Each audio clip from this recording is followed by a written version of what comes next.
Hey guys, hope you're doing well. So this is the grade 12 Physical Sciences Chemistry paper from November 2021. Which formula shows the way in which the atoms are bonded but does not show all the bonding lines? Okay, so that is definitely going to be, so it's not going to be empirical. Empirical and molecular. So empirical and molecular are like this. Molecular is like maybe C4H8. Then the empirical would be the simplified version of that, which would be CH2. See, because if you can divide 4 into both of those. Okay, so that's what molecular is, that's what empirical is. Structural formula is something from organic chemistry where you have like the structure, where you show all of the lines like this, with like hydrogens, for example. Then if you take all of those lines away, then you can get something which we call the condensed formula, right? You see what I'm doing there? I'm just taking all the lines away. So this is CH3, this is CH2, and this is CH3. So it says which formula shows the way in which the atoms are bonded, but does not show all of the bonding lines. Sometimes they do show one or two. So it's definitely going to be the condensed structural formula. So that's the answer, D. Which one of the following compounds has hydrogen bonding between its molecules?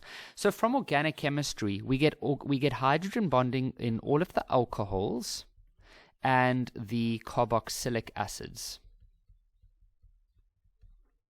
So if we look at this molecule, that is not an alcohol, that is not an alcohol, that's not an alcohol because it's got the COO, so that's probably an ester. This one has a CO somewhere in the middle, so it's probably like a ketone, for example, whereas this one, if we look at D, it's got that OH. If I had to go and expand this, it would be CH3, so CH3, CH, and then there's an OH, there we go, and then there's a CH2, and then a CH3.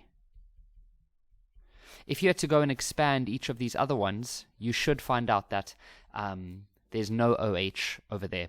So which one of the followings has hydrogen bondings? Well, we need an alcohol or a carboxylic acid, so it'll be D, which is the alcohol. Consider the compound below. Which one of the following is the IUPAC name of this compound? Okay, so remember with naming of compounds, I like to always show learners in a 3-step process.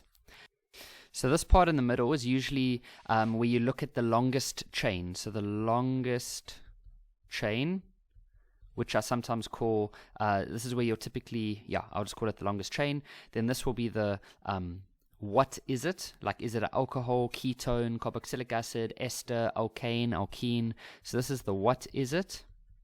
And then this is the, in the front here, this is the branches. Okay, so we always start with this one. We find the longest continuous chain. Now, some learners, actually, no, never mind. I was going to say something that's not actually true for this one. So you find the longest continuous chain. Oh, no, that is true. Many learners are just going to say, oh, there we go. Look at that. There's 4 carbons in a row. But that is not correct because the longest chain can go like this. See, that is the longest chain over there. So that's 5 carbons. Now we know that, like we need to know all those different things. Like 1 is meth, and 2 is eth, and 3 is prop, and 4 is bute, and 5 is pent. So I'll write the word pent over here. Now we need to have an idea of what is it. So when we see a carbon with a double bond oxygen, that is in between 2 carbons, then it is a ketone, okay? For IEB learners, you guys typically don't do ketones and aldehydes, okay? But I mean, maybe your teacher has done that with you, but so if you haven't done ketones, then this one won't make sense to you, okay? But this is a ketone, so the way that we do this one is we need to say what carbon it is on. But we actually first need to, so let's just quickly highlight this. Now remember, this is the functional group of this molecule. So let's quickly just say that this is the functional. And so we're going to name it from the side that is closest to the functional group. So we could either start to name this molecule from the left-hand side or from the right-hand side. Now which one is going to be closest to the functional group? Well, in this one, it's actually equal no matter what we do. If we started on this side, then the functional group would be on carbon number 3. And if we started on this side, then the functional group will also be on carbon number 1, 2, 3. So what do? Does it mean we can choose anything? No. So this is actually a very interesting one. So the functional group is the same on both sides. So then the next level of importance would be the branches, okay? The branches are anything that sticks out. So that would be this one. This is not a branch. That's part of the functional group. So this is the branch.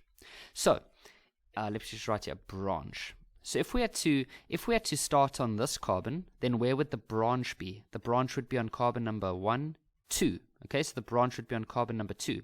If we start on this side, then the branch would be on number 1, 2, 3, 4. Okay, so we will choose the side that has the lowest carbon number. The lowest branch number. So we are going to have to name this molecule from the left-hand side. So now I can now say, what is it? So this is a ketone. So ketones always have the word "one" in it like that, or 1. And now I need to say, where is the functional group? The functional group was on carbon number 3. So I show it like that. Like that. Now I look at the branches. So the branch is on carbon number 2. What type of branch is it? Well, if you look at this branch, it's got 1 carbon. If we look at 1 carbon, that's meth. So I put a little line and I say meth. But because it's a branch, I put the word YL, or the letters YL. So I go like that. So that is how you would name this one. And then I see I've just forgotten out the AN over there. Okay, so it's going to be pentan, not just pent, it's pentan. And so the answer for this one would be A, which is 2-methyl pentan 3,1. A 2-gram piece of magnesium reacts with excess hydrochloric acid according to the following balanced equation. Which one of the following changes will increase the yield of hydrogen? Okay, so let's go through them and try to just eliminate. So if we crush the piece of magnesium, I know a lot of you are like, yes, Kevin, my teacher said that if you crush it and you make it into a powder, it's better. So some people are just going to be like, yep, it's that one. But you are correct that it makes it better. If you crush the magnesium and you make it into a powder, it will make the reaction rate faster. That is correct. But we're not looking for making it faster. We're wanting to increase the yield. So we're wanting more of this to be made. We're not just wanting it to be faster. We're wanting more of this. Okay? Right. Now, if we use a 3-gram piece of magnesium, that will definitely help us. Because if you only have 2 grams of magnesium, then this reaction will stop when the magnesium runs out. How do we know that the reaction will stop when the magnesium runs out? Because they tell us that the hydrochloric acid is the excess. There we go. The hydrochloric acid is the excess. So this reaction stops when the magnesium has finished. So if we then use a 3-gram piece of magnesium, this reaction will be able to go on for longer, and so we will be able to make more of the products. And so the answer for this one will be B. Now, I'm going to quickly go through C and D just to explain why those are not correct. So if you use a greater volume of acid, then you are definitely adding more acid. But if you're adding more acid, that is not going to make more products. Why? Because the acid is already in excess. So this reaction only carries on until the magnesium has finished. So by adding more hydrochloric acid, that doesn't help because it's already the excess one. It's not the limiting one. Okay? And then if we use a higher concentration of acid, well, that'll definitely make the reaction much faster, but it won't increase the amount of products that we make. If the hydrochloric acid wasn't the excess and it was the limiting, then by using a higher concentration, you are actually introducing more moles of HCl, and that would then increase the amount of products. But it all comes down to which one is the excess and which one is the limiting. So the answer for this one is B. The Maxwell-Boltzmann curve represents the number of molecules against kinetic energy for a certain reaction. Curve Q is obtained after a change was made to one reaction condition. Right, so let me quickly give you a quick summary of what we have previously in lessons discussed about Maxwell-Boltzmann curves. Okay, so the curve usually does something like this. Right, now, okay, so let's say that the red one, that's the original. Now, if we increase the temperature, then what we have observed is that this curve shifts to the right and a little bit down like that. Okay? So that's if we increase the temperature. Let me actually make that more clear. That is if we increase the temperature. Then if we add a catalyst, let me just put this dot here. This is your activation energy. If we add a catalyst, it doesn't change the shape of the graph. It just moves the graph, the activation energy. It just moves it a little bit to the left. And then if we change the concentration, then it actually causes the graph to go upwards. So it almost does something like that. Okay, so when the graph goes upwards, it is because of a concentration change, and so it's not going to be a catalyst, it's not going to be a temperature, it's not going to be that, it's definitely going to be D. The expression for the equilibrium constant of a hypothetical reaction is given as follows. Which one of the following equations matches the above expression? So let me give you a quick summary of this. So if we have aqueous plus B, which is a solid, gives us 2C, which is a gas. Okay, then what we need to remember is that Kc is always equal to your products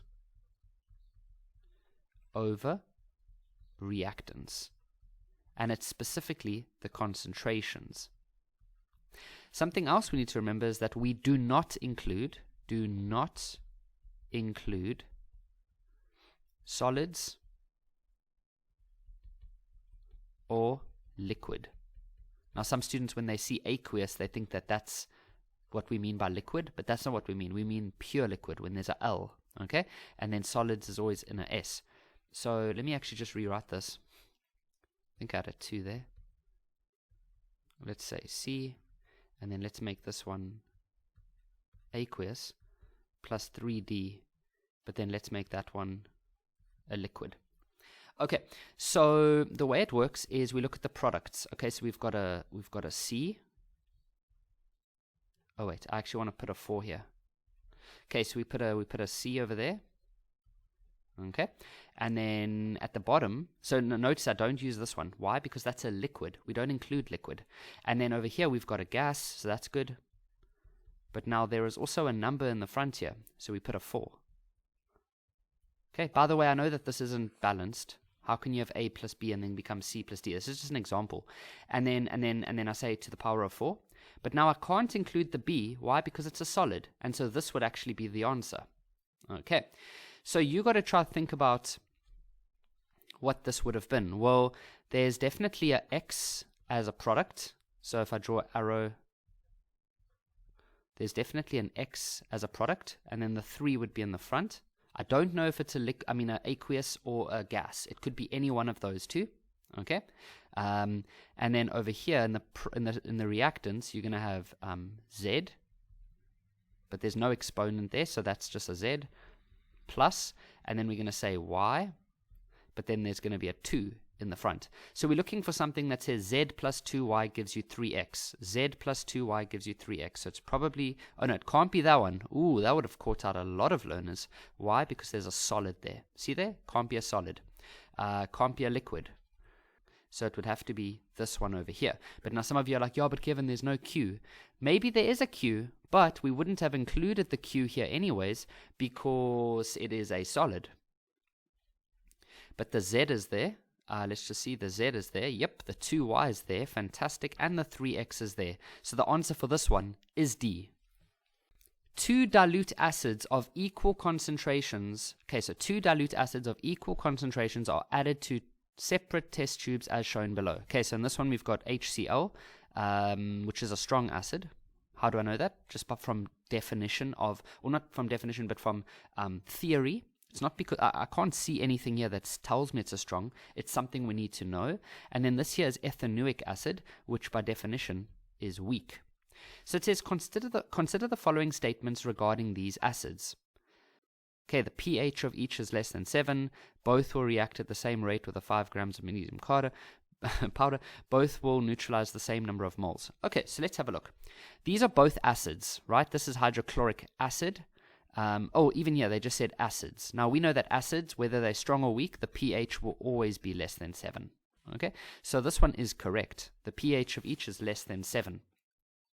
Both will react at the same rate with magnesium powder. When it comes to reaction rate, strong acids, they are more reactive. They're more reactive, and they can react faster and react faster. Weak acids, they're less reactive, and they react slower. Okay, so both will react at the same rate. That is not correct. So number 2 is wrong. Okay, so that's not correct. And then it says both will neutralize the same number of moles of NaOH. Okay, so let's have a look at that. So if we had to have a reaction with HCl plus NaOH, we know that that should give us water and a salt. That is, oh, no, that's not a salt, Kevin. NaCl is your salt. Now, if we had to look at the reaction with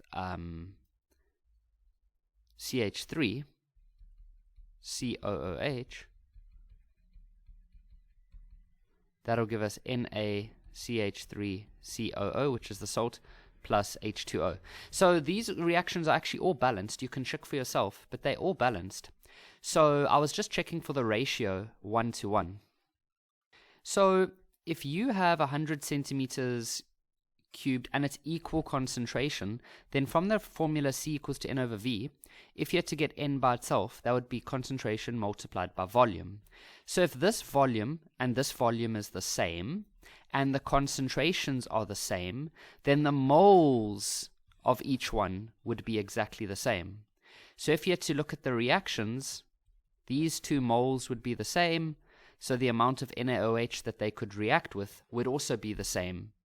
Yes, it would take a little bit longer for number 3. It would be slower, but all of the acid would eventually react. It'll just take a bit longer. Okay, so we can say for this one that number 1 and number 3 are actually correct, and so the answer for this one should be C. Which one of the following is the conjugate base of this? Okay, so what this means is, okay, so they're asking us for the conjugate base of this. So if they're wanting the conjugate base, then it means that this thing here must be an acid. Now, all that you do, you don't even have to look at this.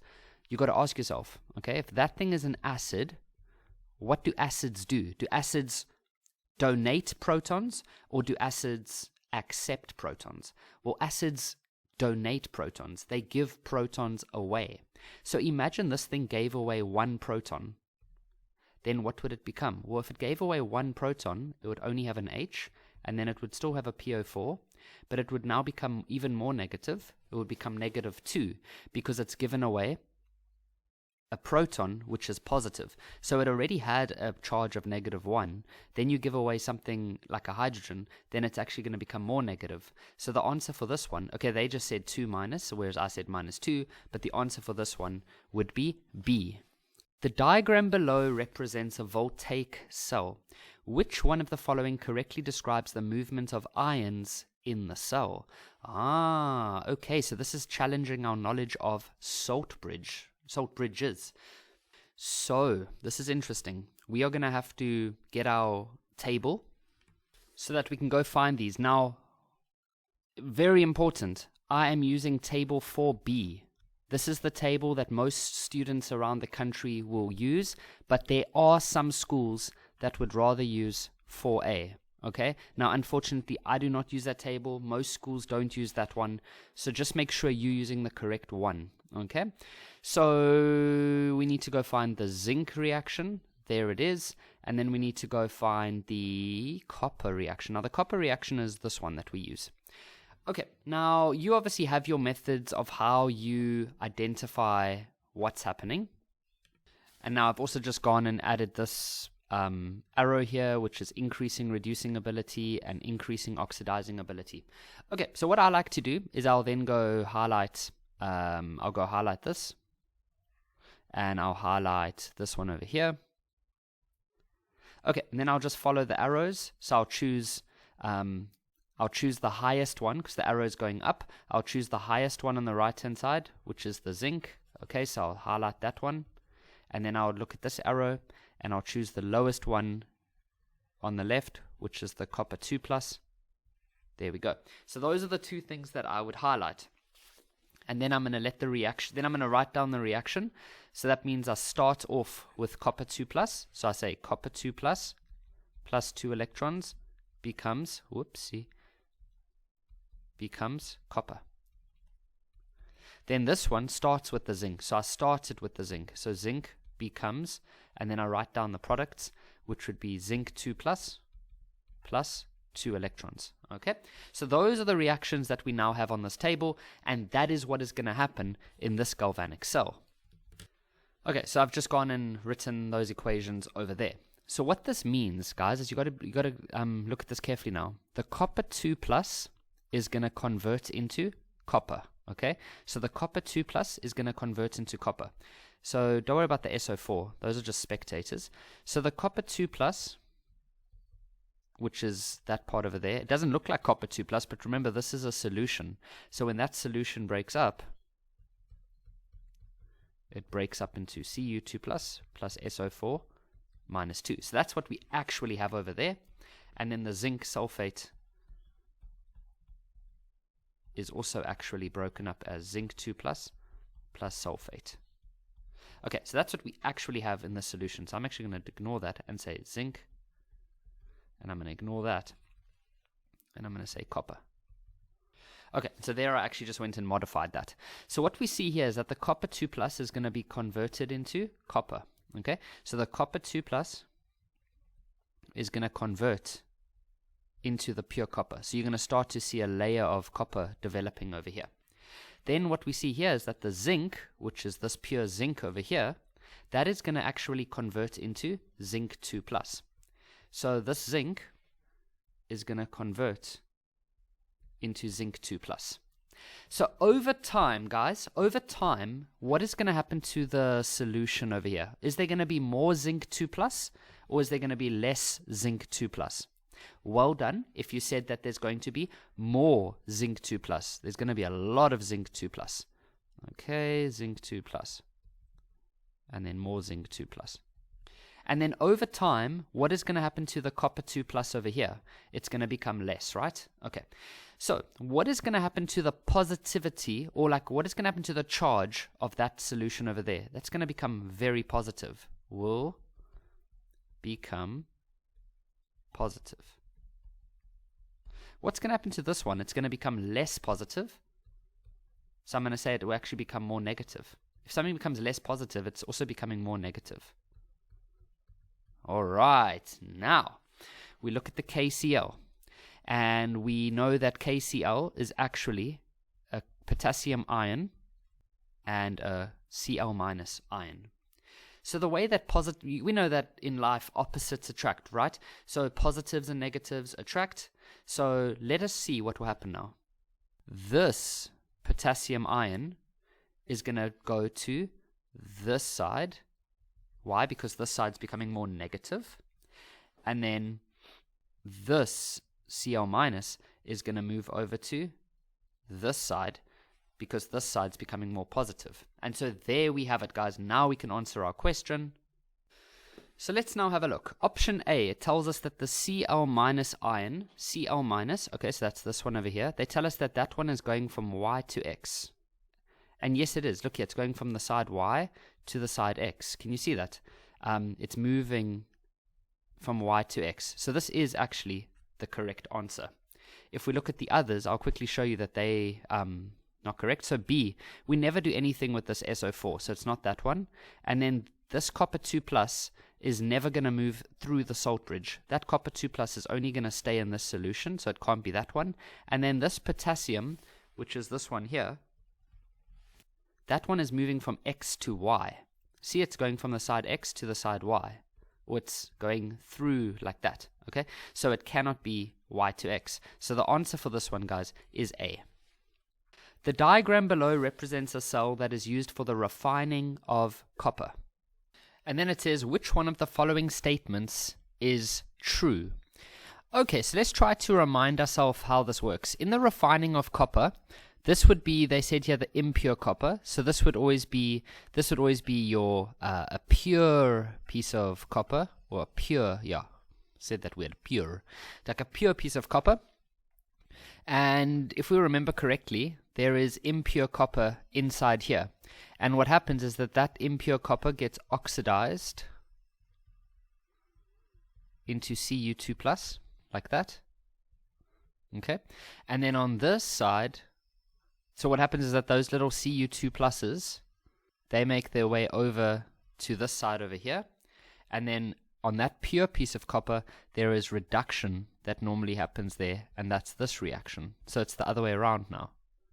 Okay, so let's go through this. Okay, so A, X is made of platinum. Nope, we don't use platinum here. B, the mass of X will increase. Yes, that is actually true. This mass will become more, because what happens is that these copper 2+ ions, they get reduced and they turn into pure copper. So there's pure copper that starts to form over here. Okay, so that one is going to be correct, but let's just see why the other ones are wrong. X is where oxidation takes place. No, that's not correct. This is where reduction is taking place. And then X is connected to a positive terminal. No. This terminal where the reduction happens in an electrolytic cell is always negative, and then this terminal is positive. Okay, so the answer for this one is B. The first thing I want to mention is that this question is actually a 5-part question, so I'll quickly show you 2.1, 2.2, 2.3, 2.4, and 2.5. I've just split them up so that we have more space to write on the page. The first question says, define the term unsaturated. So let me quickly explain. When we are looking at hydrocarbons, what are hydrocarbons? They are molecules that only, or compounds that only have hydrogen and carbon. So it's not the molecules that have oxygen and halogens. It's only the hydrogens and the carbon molecules. Okay? Now you get two types. You get saturated, and then you get unsaturated. Saturated is only single bonds, whereas unsaturated can have a double, or it can even have a triple bond. Okay, it can have one, or it can have many triple double bonds. Okay, so let's quickly find let's go get the proper definition for unsaturated compound. And so it is a compound that does not only contain single bonds. Write down the letter that represents an unsaturated compound.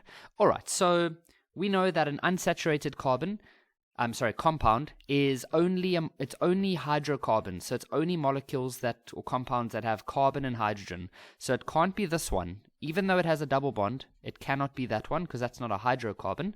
It's definitely B because it's got a double bond over there, and there's only carbon and hydrogen. And then if you had to look at, okay, so this one's got an oxygen, can't be that one. This one's got an oxygen, can't be that one. This one's a ketone, so it can't be that, can't be that, can't be that. This one's an aldehyde, which has an oxygen, can't be that.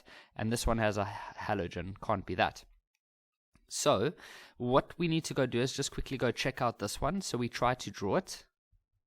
And then it's only got 4 hydrogens. So it's like that. Okay, now this definitely needs a double bond, otherwise there would not be enough bonds around each carbon. Okay, so we have two options. Now, this would have put me off if I was writing this exam paper, but both of these answers are correct. And then I went and looked on the memo, and it is actually true. Students were allowed to choose any one of those. They didn't have to choose both, they just had to choose one of them. Okay. So that can sometimes happen. So the answer is either B or E. Next one. Name of the functional group of compound C. Okay, so we need to first draw that out just to see what C actually is. So if we go, it's got a CH3, then it's got a CH2, then it's got another CH2, then it's got a CO, so that would always be in the form of a double bond, and then it's got a CH3. So what we observe here is that there is a carbon-oxygen double bond that is in between two carbons. When it is in between two carbons like that, then we know that this is a ketone, but that's not the answer.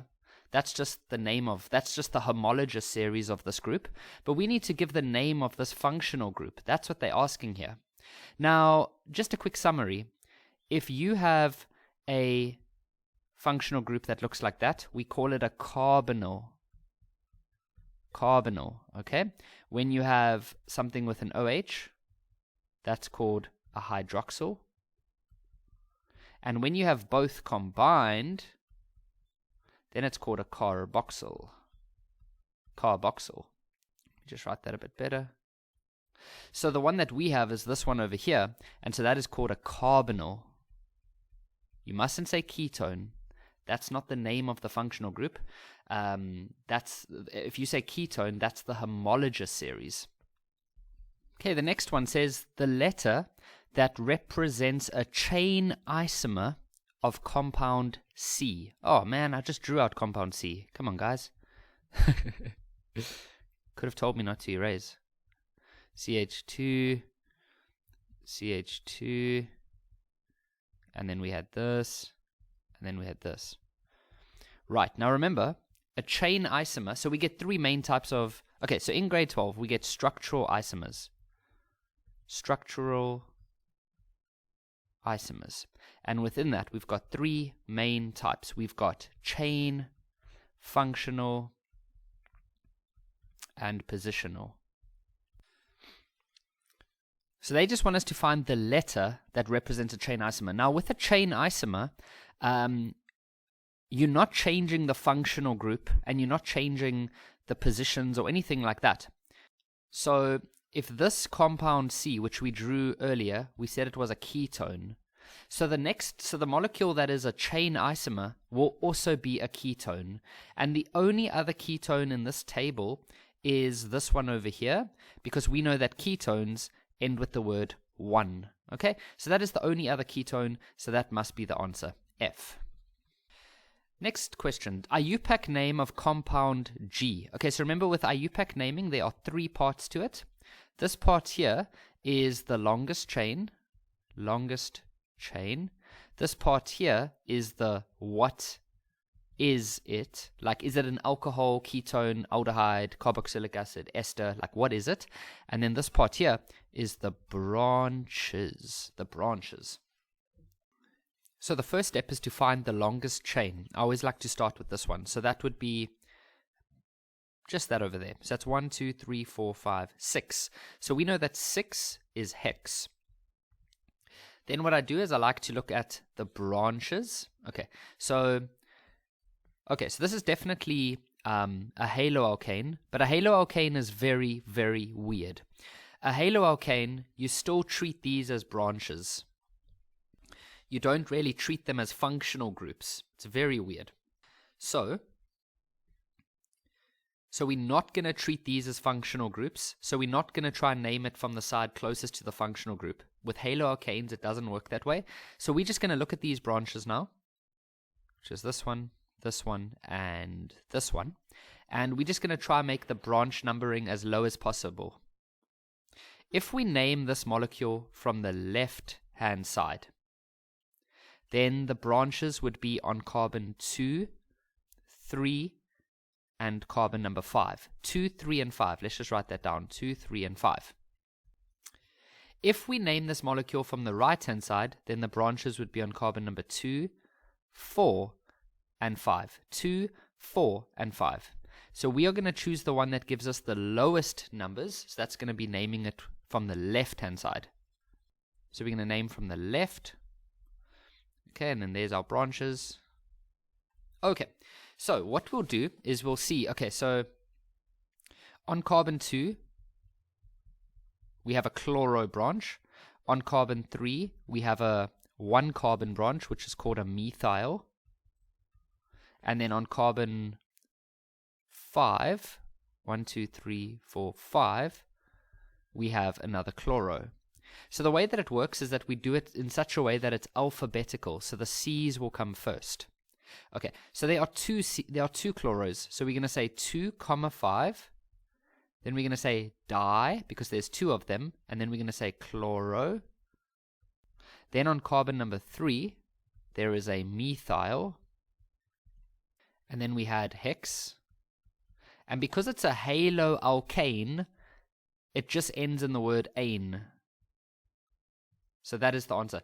2, 5, dichloro, 3, methyl hexane. And then the next one, the general formula. Okay, so general formula are the things like CnH2n plus 2 or CnH2n. It's those type of things, okay? So they want the general formula of the homologous series to which compound E belongs. Okay, so compound E, we actually drew this one out earlier. And what we identified was that compound E was an alkene because it needs a double bond.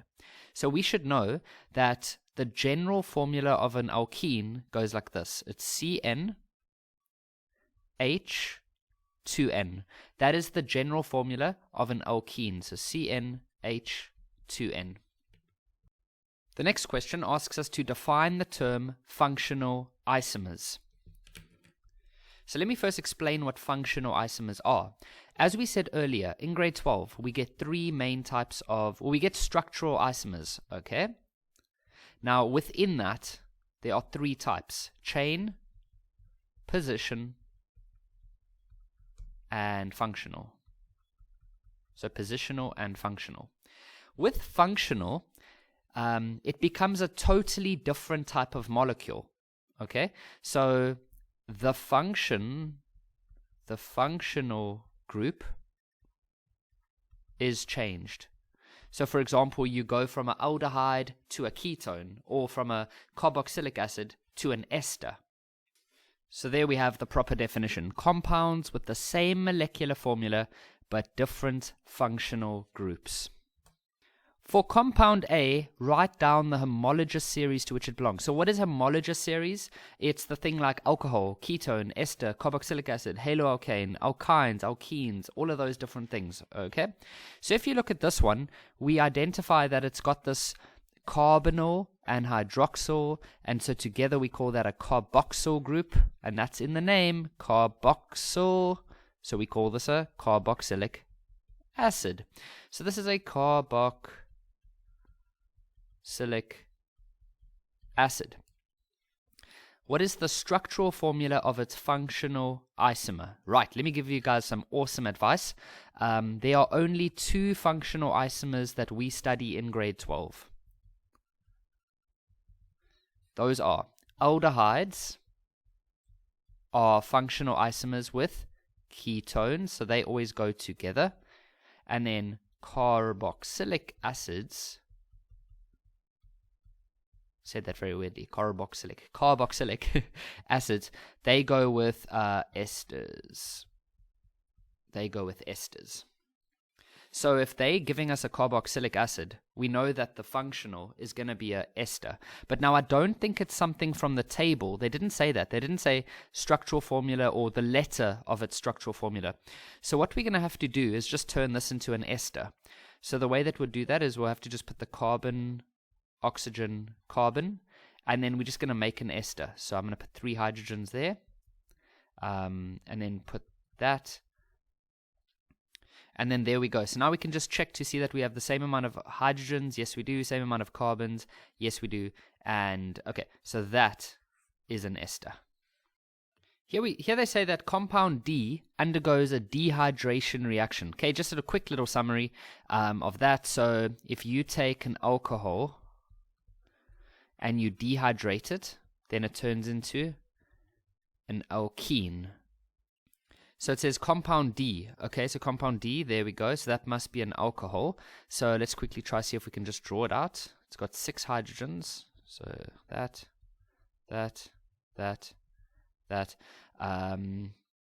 Yeah. Okay, so we know it's an alcohol, so that's what it would look like over there. Now, this is just the molecular formula, by the way. That's why it looks a bit weird. That's not the condensed formula. Then it would have the OH.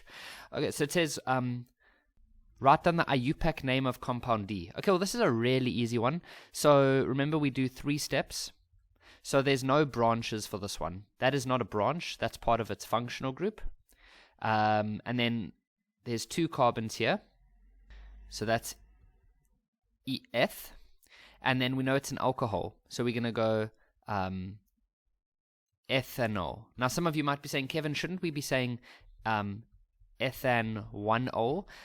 Usually we do show that for an alcohol. But if you think about it carefully, for ethanol, the OH can only be on carbon number 1. There is no other option if you think about that carefully. Some of you might say, yeah, but what if I wrote it on this one? But then you would name it from the left-hand side, and then it would be on carbon number 1 again. So for this particular case, it can only be on 1 or on the first carbon. So you don't show that. But if it was like propanol, then the OH could be on carbon number 1, but it could also be on carbon number 2. So then it becomes more important that you show them where it is. But for ethanol, it can only be there. Right, the next one. The letter that represents a product of this reaction. Okay, so if you take this molecule or compound and you dehydrate it, what happens is that the OH gets knocked off, and this hydrogen or any one of these hydrogens would also get knocked off. So let's say it was this one and this one. Then you'd be left with a CH4 or C2H4. There's 2 carbons and 4 hydrogens. So that would be this molecule. So you would say E over there. And then the name of, or the formula of the inorganic reactant that is used in this reaction. So we should know from our reactions that when you take an alcohol and you want to dehydrate it, we need to use a catalyst, which is always sulfuric acid, which is H2SO4. So you could say the name or the formula. So you could go like H2SO4, or you could use the name, which is sulfuric acid. So I'm going to write that over here. Sulfuric acid.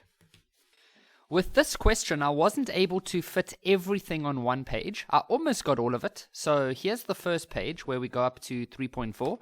And then on the next slide here, we've got 3.5. So let's start. The melting points and boiling points of 4 straight chain alkanes are shown in the table below. Okay, so we just got the basic alkanes, like pentane, which is 5 carbons in a row. And then obviously there's just a whole bunch of hydrogens, okay? That's just your basic alkane. Then we've got the hexane, which is 6 carbons, heptane, which is 7, and octane, which is 8. All right, so that's what we have. Then they've also given us the melting point, okay, which is when it turns from a solid into a liquid. And then we've got the boiling point, which is when it turns from a liquid into a gas. The first question, define the term melting point. Now, I know what you guys are thinking, right? I mean, melting point. Come on, Kevin. It's the temperature at which a solid turns into a liquid. But guys, it's never that simple, hey? They always make it these weird, stupid, technical definitions. So here we go. It is the temperature at which the solid and liquid phases are in equilibrium.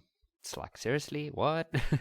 So that's what the definition of melting point actually is. Next one, write down the general conclusion that can be made about the melting points of straight chain alkanes. Okay, so we're just looking at the melting points, and if we look down here, some students would say, oh, the melting points are becoming less. And you know why you're saying that? It's because you're not looking at the negatives, and you're just looking at the numbers. And yes, I agree with you, these numbers are less, becoming less. But they are negatives. So minus 130 and minus 94, which number is actually larger? This number is bigger. Okay? So this is the smallest number, and this is the biggest number. So what is happening to the melting point? It is increasing. Okay? Now what is happening here? Here we have 5 carbons, here we have 6 carbons, here we have 7 carbons, and here we have 8 carbons. So as the length of the carbon chain increases, we can see that the melting point is becoming larger. So what you can say is the following. As the chain length, Now, you don't have to only say chain length. In the place of chain length, you could also say something like molecular mass. You could also say number of carbon atoms. Or you could even say surface area. So you could say as the chain length, or as the molecular mass, or as the number of carbon atoms, or as the surface area increases, the melting point increases. Or the melting point, or points, increases. Next question says, name the type of van der Waals forces. Now, some textbooks don't even use the word van der Waal, so let me just quickly remind you that van der Waal can be classified into 3 different types. That is London, dipole-dipole, and dipole-induced dipole.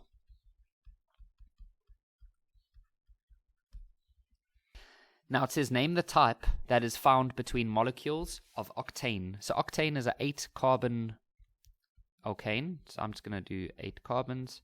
And then obviously there are hydrogens. Hey guys, I'm not going to go draw them all in. Well, actually I will, because otherwise some students are going to think that they don't have to. I'm actually going to add another carbon here. 1, 2, 3, 4, 5, 6, 7, 8. Okay, so let's just quickly go add all these hydrogens. Okay, so there we have our octane. Now, to be able to analyze intermolecular forces like dipole-dipole, hydrogen, London, we always need at least 2 molecules. Why? Because we're looking at the forces between the molecules. That's what intermolecular forces are. They are between the molecules. Right, there we go. Okay, so we've got these 2 molecules now.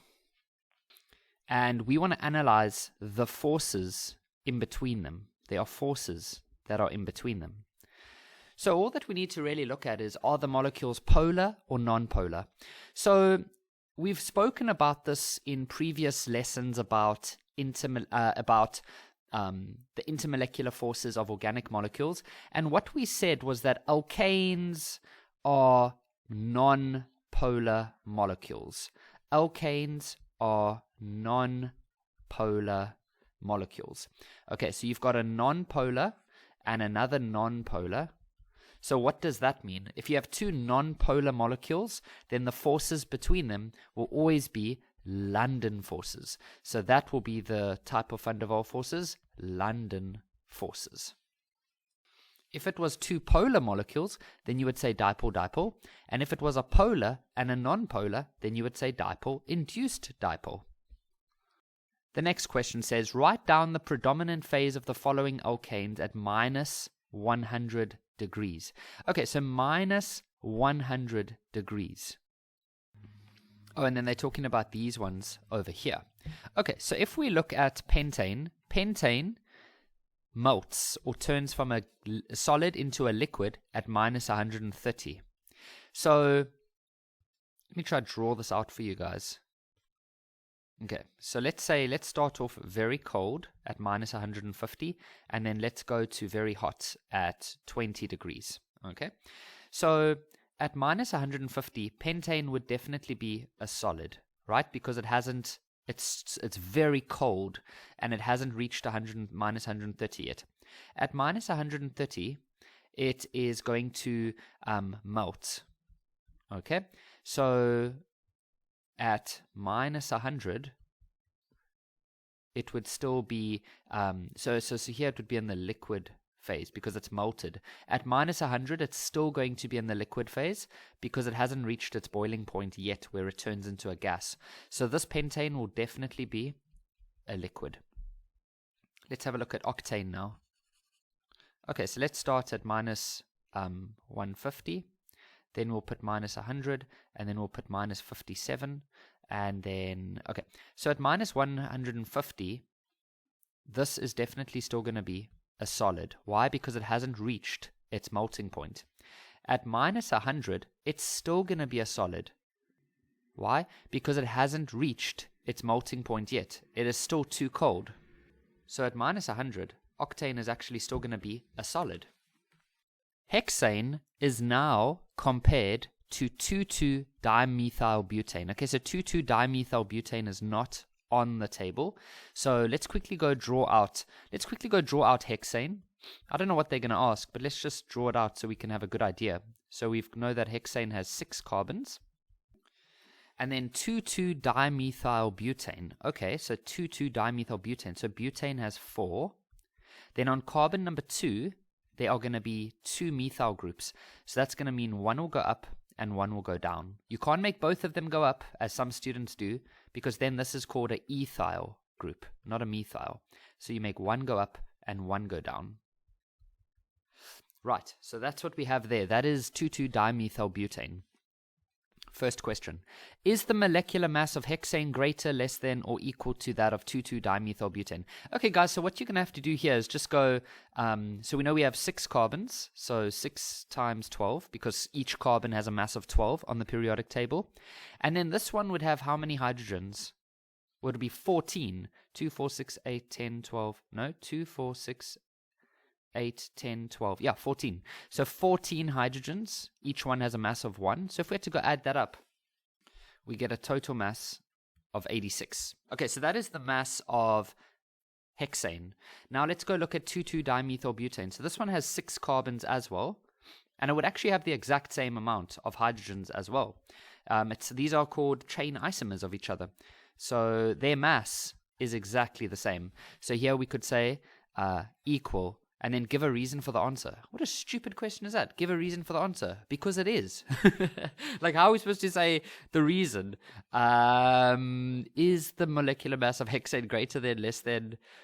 Okay, I'm actually quite stumped. Like, what's the reason? Because it is on the periodic table like that? Okay, I had to go look at the memo because I was like, what are these people talking about? But what they mean was like, you could say something like they have the same molecular formula. So same molecular formula. You could say same number of atoms. Or you could say that they are isomers, something like that. Okay. Right, now the next question. Is the boiling point of 2,2-dimethylbutane higher than, lower than, or equal to that of hexane? Now, a lot of you might just say, it's going to be the same because they have the same molecular mass. And molecular mass plays a big factor in determining boiling points. But we need to remember, and we have spoken about this when we spoke about intermolecular forces, and that is when you have branches. Okay, so there is a lesson where we spoke about, on one of the videos where we spoke about branches and what that does to the intermolecular forces between the molecules. And so I want to give you guys a quick summary of that again. Okay, so if we have no branches, let's say no branches, and then let's say we have branches. So let's see what happens. I'm just going to use a 4-carbon molecule and something like that. Okay, and then I need to draw another one. Boom, boom, boom, boom, boom, boom, boom, boom, boom, boom. Okay, and then we put hydrogens. I spend my life doing hydrogens. Alright, then we need to do another one here. Okay, now remember, the closer the molecules can get to one another, the stronger the intermolecular forces. Okay, I want you to almost think of that like magnets. You know magnets? If you put them far apart, it's not that strong. But as you draw those magnets closer, the force between the magnets becomes stronger. It is the same with these intermolecular forces. Okay, now the way that it works is that these two can get very close together. Why? Because there are no branches. Okay? Whereas these two, they cannot get that close together because these branches, they get in the way. It's because these branches are sticking out. So they can't, when they try to get close to the other molecule, they can't get as close as they normally would because the branches get in the way. So this, on the left-hand side here, we've got no branches. So we can say that the molecules can get close. The molecules get close. But on this side, we have branches, so the molecules are further apart. Molecules further apart. Okay, so my next question to you guys would then be, in which of these would the intermolecular forces be stronger? Well done if you said it would be these ones, because they can get closer together. So when they can get closer together, you can think of it like magnets, it becomes stronger. So we can say here that the intermolecular forces will be stronger. Here the intermolecular forces will be weaker than the one that has no branches. Intermolecular forces are weaker. Okay, so now think about what that means for boiling point. If these ones have strong forces, then the boiling point will be higher. Boiling point will be higher. And then this one, the boiling point will be lower. Boiling point will be lower. Okay, now let's actually go back and answer the question now. So it says, is the boiling point of 2,2-dimethylbutane higher than, lower than, or equal to? We said lower than. Okay, the one that has branches was lower than. And then fully explain your answer. So the way, when you're explaining your answer, typically they're looking for three main things. They want you to analyze the structure. Okay. Then they also want you to talk about the intermolecular forces. And then they also want you to give us a conclusion about the energy. You know the part where you say the energy needed to break, or energy needed to overcome the forces of attraction? Now, when you are analyzing the structure, you don't have to analyze both of them. You don't have to go you don't have to say hexane and then go analyze that one, and then 2,2-dimethylbutane and go do that one. Just do one of them. So let's say we're gonna talk about 2,2-dimethylbutane. Okay, so let's go talk about the structure. So what we could say is that there are more branches in 2,2-dimethylbutane. Okay, now we talk about the intermolecular forces. We can then say that the intermolecular forces will be weaker. Weaker. Okay, we've spoken about the intermolecular forces. Now we just give a conclusion about the energy. They always want to see this energy one. So you say less energy will be needed to overcome the intermolecular forces. And there we go. With this question, there are more questions coming up on the next slide. I'll quickly show you. There we go. And there we go. Compound P is used as a starting reactant in each of the two reactions as shown in the flow diagram below.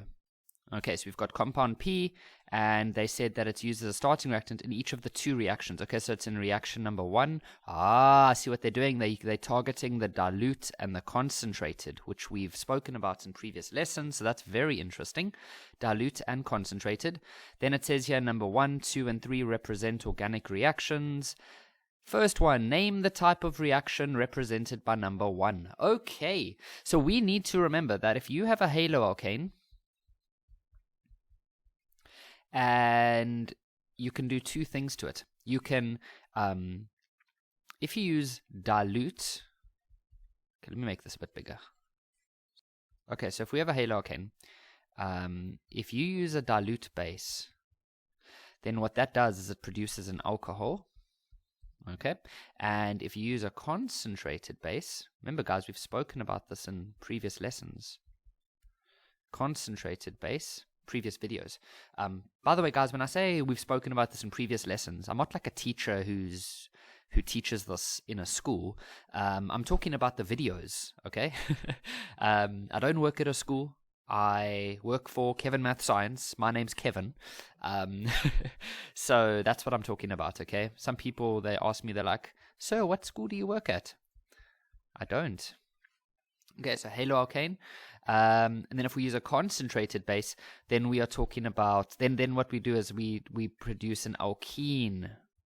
Okay, and we also know that this one is a substitution reaction, whereas this one is a elimination. Okay, so we have spoken about that before. So with reaction 1, we're using the dilute. So that is just a substitution reaction. Substitution.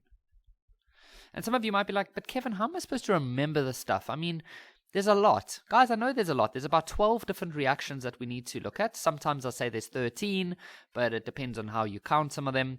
But generally there's about 12 reactions, and you just need to go over them. Go over them as many times as you can, and eventually you start to understand it. And you start to see how it all fits in together.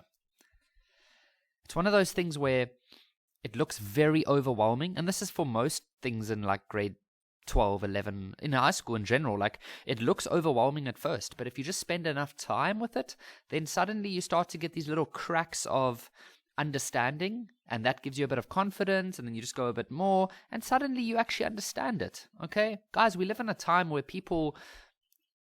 I've mentioned this before, like people are building, we know how to build airplanes, we know how to build cars, we know how to build huge buildings, we know how to send people to space. We're living in a time where people are insane. I promise you, you can definitely understand these types of diagrams. You just have to put in a bit of effort, a bit of time. Stop with the negativity, stop with the, yeah, but I can't do it. You can do it. You just have to put in a bit of time. Okay, it's always difficult in the beginning. Always. That's life. It's difficult in the beginning. It's challenging. You put a bit of effort, you persist, and boom, you start to understand it. Next question says, is 2-methyl-butan-1-ol primary, secondary, or tertiary? Give a reason. Okay, so yeah, we know that you get primary, secondary, and tertiary alcohols. And in summary, I'll quickly show you. Okay, so if we have an alcohol that looks like this, obviously there's hydrogens everywhere else. I want you to look at the OH. Then I want you to look at the carbon that is next to it, which is this one. Now I want you to look at this carbon and see how many other carbons are touching it. Well, there's only one other carbon touching it. So this is primary. Okay, let's look at another one. Okay, so here I want you to look at the OH. Then I want you to look at the carbon that's touching it. And then I want you to ask yourself, how many carbons are touching that one? Well, there's 1, 2. So that is called secondary. And the next one, let's look at the OH. Then look at the carbon that's touching it. Then I want you to see how many carbons are touching that one. Well, that's 1, 2, 3. And so this is called tertiary.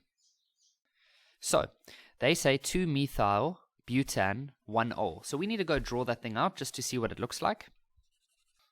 Okay, so 2-methyl-butan-1-ol. So it's butan with an alcohol on carbon number 1. Yes, you could have chosen that as carbon number 1 as well. And then on carbon number 2, there's a methyl. So what we do is we find the OH, find the carbon that is bonded to the OH. Now look at how many carbons are touching that carbon. Well, there's only 1, so this is primary. And then they want a reason. So you could say that the carbon bonded to the OH group is bonded to only 1 carbon atom. Write down the structural formula of compound P. Okay, now you got to be careful of just looking at this and saying, oh, okay, so it's going to have 5 carbons, and then it's just going to have a whole bunch of hydrogens, and then it's going to have a bromo. We don't know how it's arranged. Remember, you could have different arrangements that still give you C5H11Br. So what you do in a situation like this is you look at the product. Let's go draw out that product, and that'll give us a better idea of what the original might have looked like. So methyl butane, okay, so that's butane, so that's 4 carbons. And then on carbon number 2, there is a methyl. Okay, and then on carbon number 1, there is an OH. Okay, so that's actually what that one looks like. And then obviously I must just put all my hydrogens. Now remember what we said just now. We said that this is a substitution, and all that substitutes is the Br and the alcohol. So if we just take this OH away and we replace it with an alcohol, then that is what compound P looks like. Okay, there we have it. Yes, you could have put the Br on this side. You could have started your molecule on this side, but then the methyl group would have been on this carbon number 2. Okay, so that's that question complete. Then it says, name the type of reaction represented by number 2. We already said earlier that that is elimination. And then to which homologous? Remember, homologous means like alkane, alkenes, alcohols, all of those different things. Those are called homologous series. And we said earlier already that if you take a haloalkane and you use concentrated base, then it eliminates and you form an alkene. Okay, so this one's answer would be alkene. Name the type of reaction represented by number 3. Okay, whoa. We need to remember that this is an alkene over here. And alkenes are very keen to react. As lame as that sounds, alkenes are very keen to react. Because what alkenes like to do is they like to get rid of their double bond. Okay, so they like to get rid of this double bond. So they like to have a single bond only. So they take one of them away. And then what they do is they open up 2 new positions. And then we can add a whole bunch of stuff onto those positions. We could add water in the form of a hydrogen and an OH, like that. That makes an alcohol. We could add HBr or HCl, for example, or let's put a Br, like that. You could add 2 halogens, like that.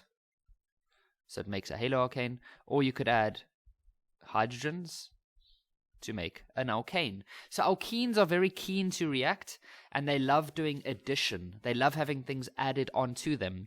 So it says, okay, so if we take an alkene and you react it with HBr, that is an addition reaction. So that is the answer for that one. It is addition.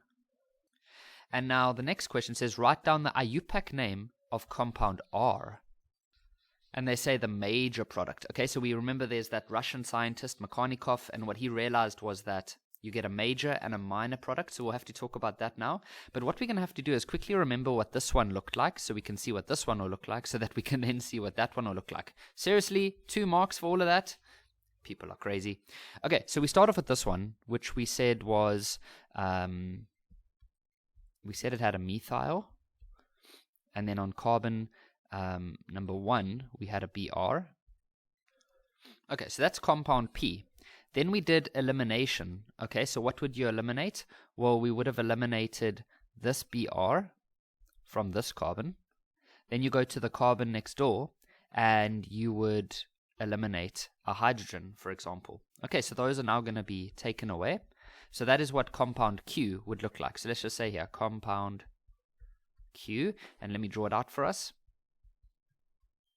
Okay, and then of course we need a double bond now, because otherwise these 2 carbons don't have enough bonds around them. So that's the point, is that if you take this and you eliminate it, you make an alkene, which has a double bond. Okay, now we're going to add HBr onto that. Now you got to be careful. Some of you might just say, oh, well, then we'll just put the Br back over here, and we'll just put the hydrogen back over here. Be careful. You got to remember that there is Markovnikov's rule. Remember the Russian scientist who came up with that addition rule? And then there's Zaitsev who came up with an elimination rule. So if you've heard me speak of this before, you know that there's a riddle, and that riddle goes, the richer get richer, and the poorer get poorer. And what am I talking about? I'm talking about hydrogen. Okay, this part here in the front is for addition purposes. This part at the end is only when we are talking about elimination.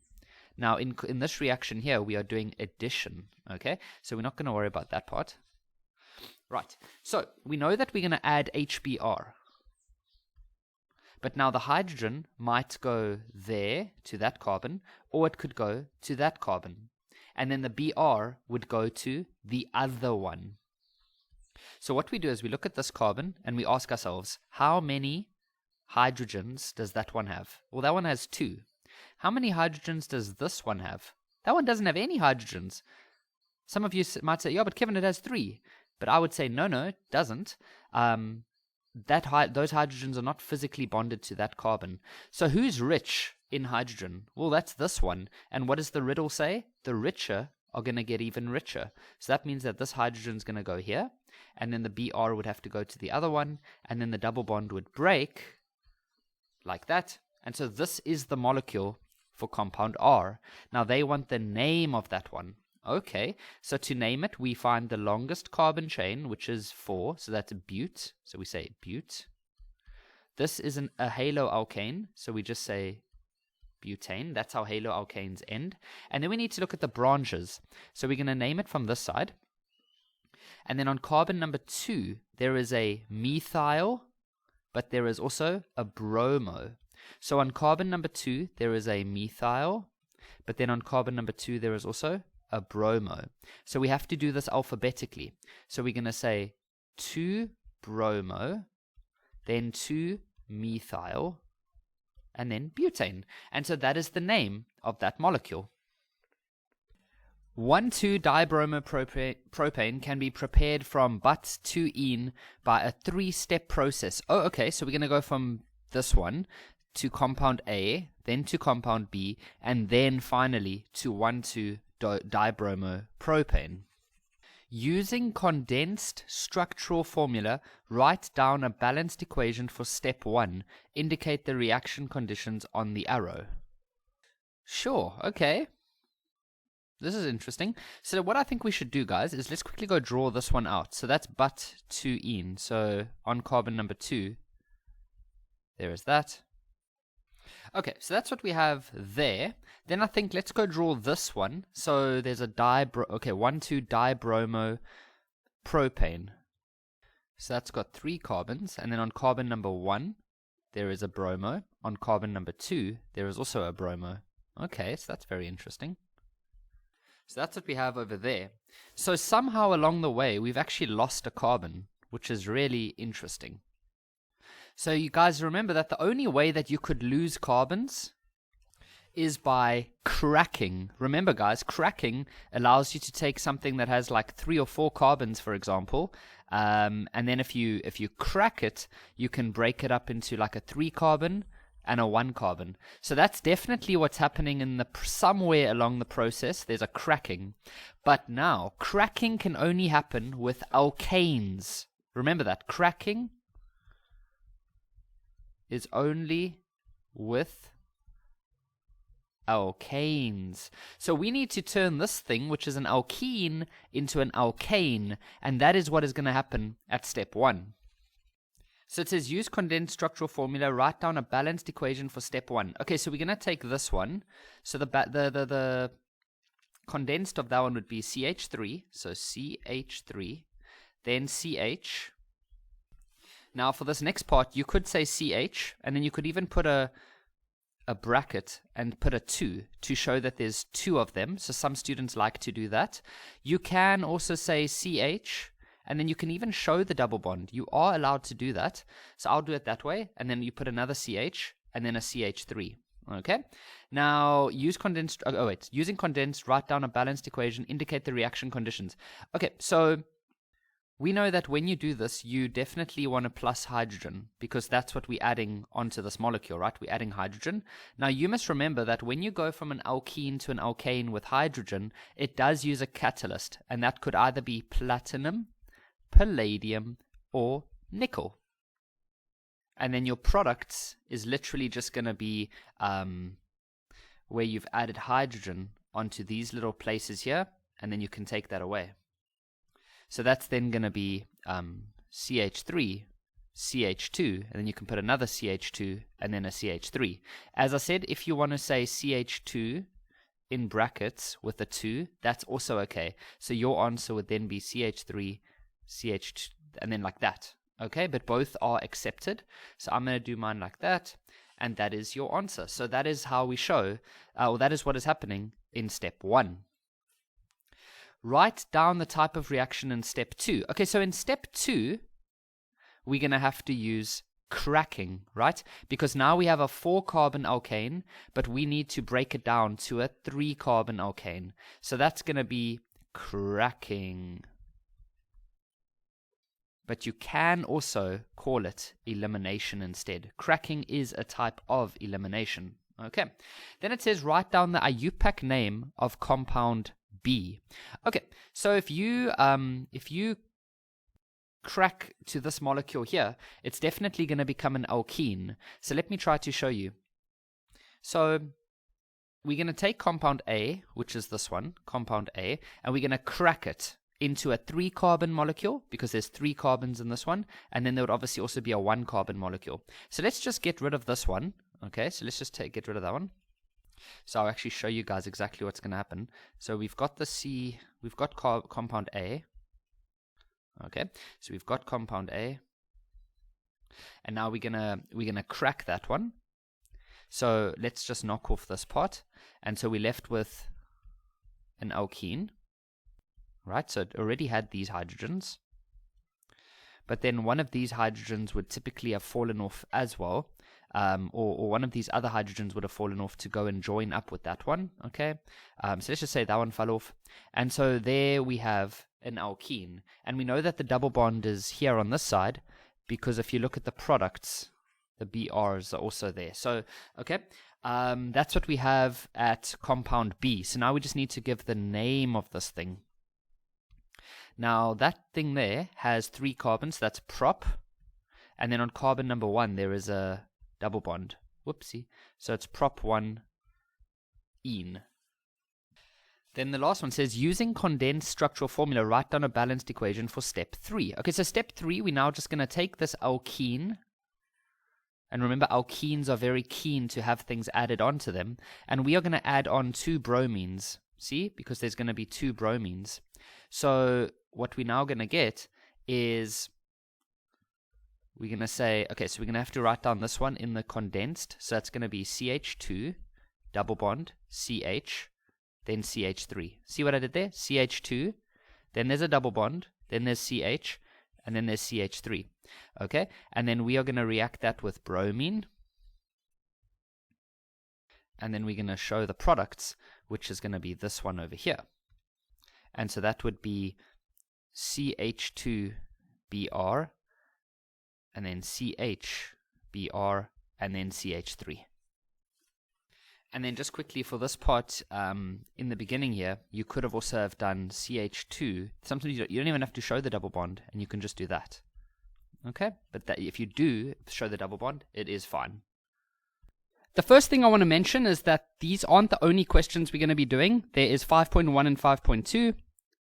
Then we've got 5.3, 5.4, 5.5, and 5.6. So starting over here, we are told that the reaction of 15 grams of an impure sample of calcium carbonate with excess hydrochloric acid of concentration 1 is used to investigate the rate of the reaction. Here's the equation. Okay, so we're going to react. So it's always like this. It's always like a typical acid-base reaction. So it's like a acid and a metal carbonate, or an acid and a metal oxide, or acid and a metal hydroxide. It's the typical type of thing. The volume of CO2 gas produced is measured. A sketch graph representing the total volume of carbon dioxide gas as a function of time is shown below. First question, define the term reaction rate.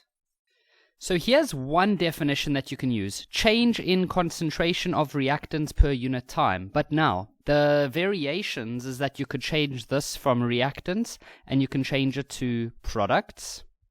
Okay, and then you could also say, instead of saying change in concentration, you could also say change in moles. Or you can say change in volume, or you can even say change in mass. Okay, so there isn't only one definition.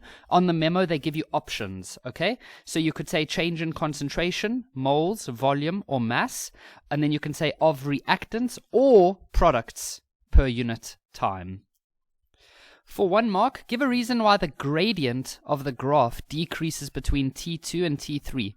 So what we can see here is that here it's quite steep, and then we can see it's getting less and less and less. Okay, so the reason for that, it's only for 1 mark.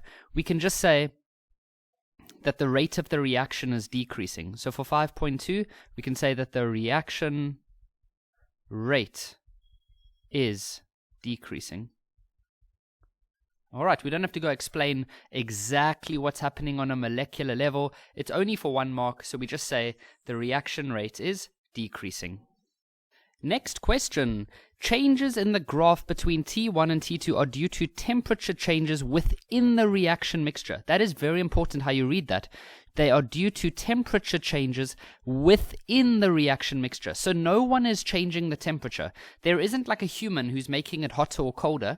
As the reaction is going on, either energy is being absorbed into the reaction, or energy is being released, or so either the temperature in that reaction mixture is getting more, or it's becoming less.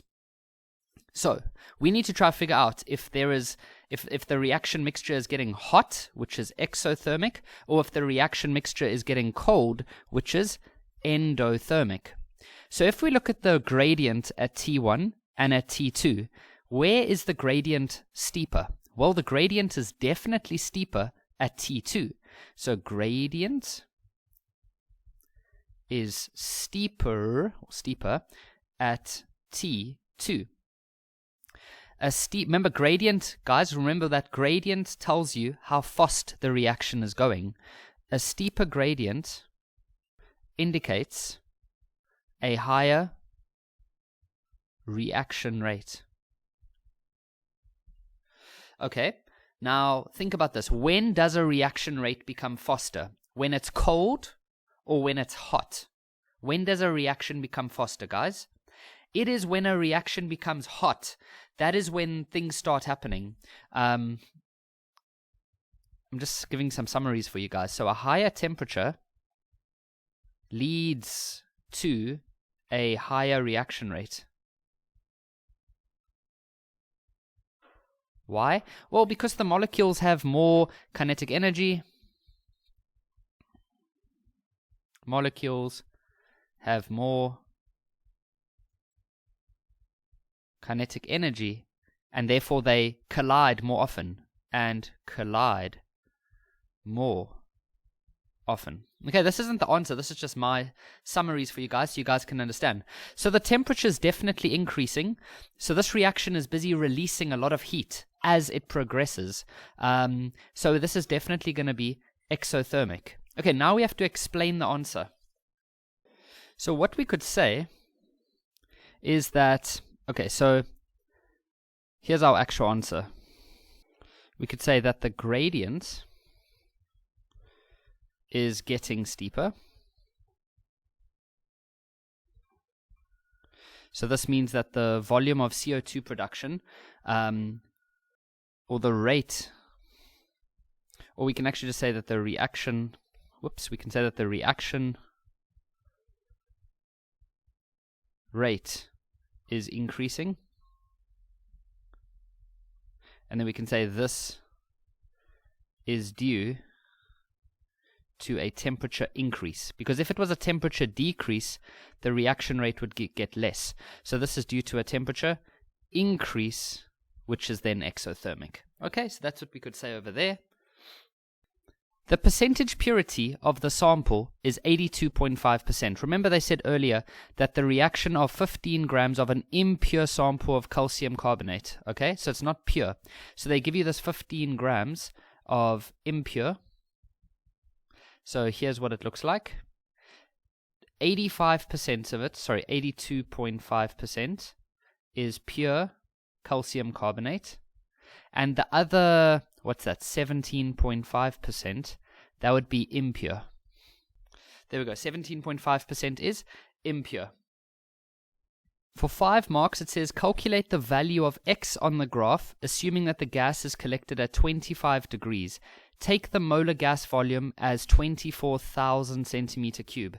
Okay, so what we can do, guys, it's actually quite easy.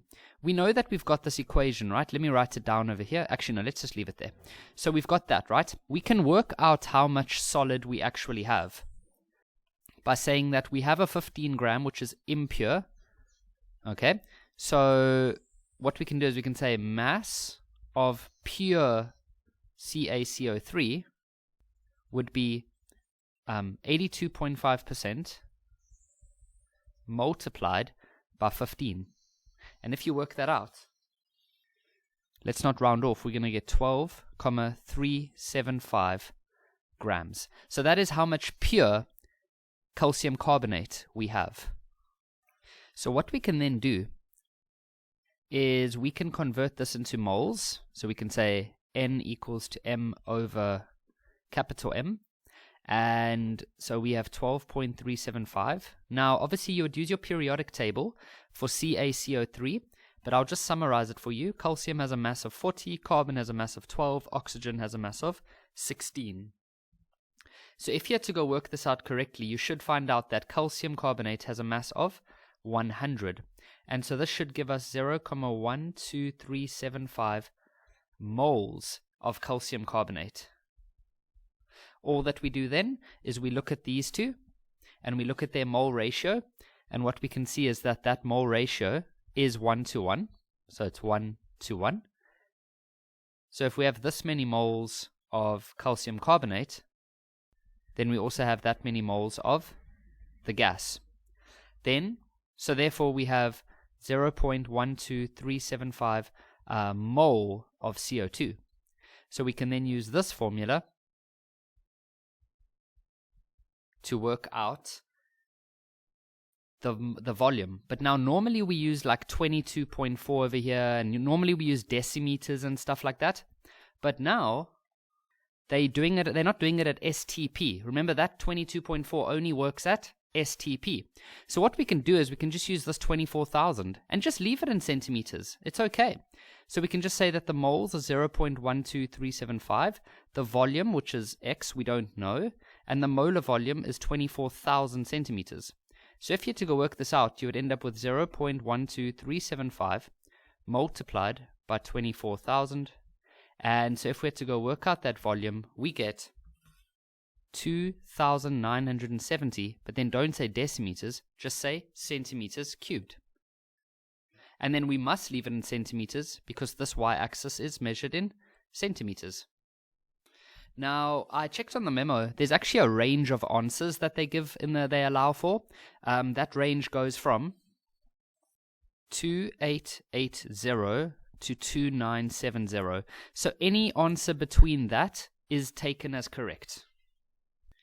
Next one, how will the reaction rate change if 15 grams of a pure sample reacts with the same HCl solution? Okay, so if we use a pure sample, so remember, if you've got this calcium carbonate, when it was impure, we had 82.5%, which we said was 12.375 grams. Okay, that's how much calcium carbonate we had. But if it's now pure, if it's absolutely pure, then we have 15 grams. So we are going to have a slightly larger amount of CaCO3. So by having a slightly larger amount of CaCO3, it offers a slightly larger surface area. And by having a larger surface area, there can be more collisions. It doesn't have a very big effect, but it does make a small effect. And so the answer for this one is increases. Oh, and then here they want us to explain the answer to that previous one. Okay, so we can say using a larger, oh no, we can actually just go straight into it. We can say there will be more particles of CaCO3 colliding.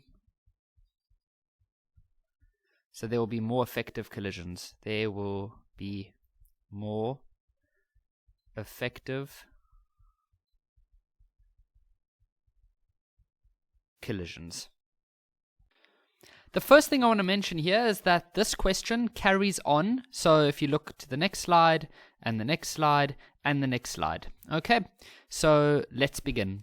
Consider the balanced equation below for a hypothetical reaction that takes place in a sealed 2 decimeter container at 300 Kelvin. define the term. Oh, guys, can I give you a funny story? So, my name is Kevin, right? But can I tell you how many people, even some of you students, I don't know what it is, but so many people, they call me Kelvin. I don't get it, guys. I don't get it. So maybe one or two of you watching this are guilty as well, because I have seen comments on my on the channel and everything, where people are like, "Hi Calvin, can you please help me with this question?"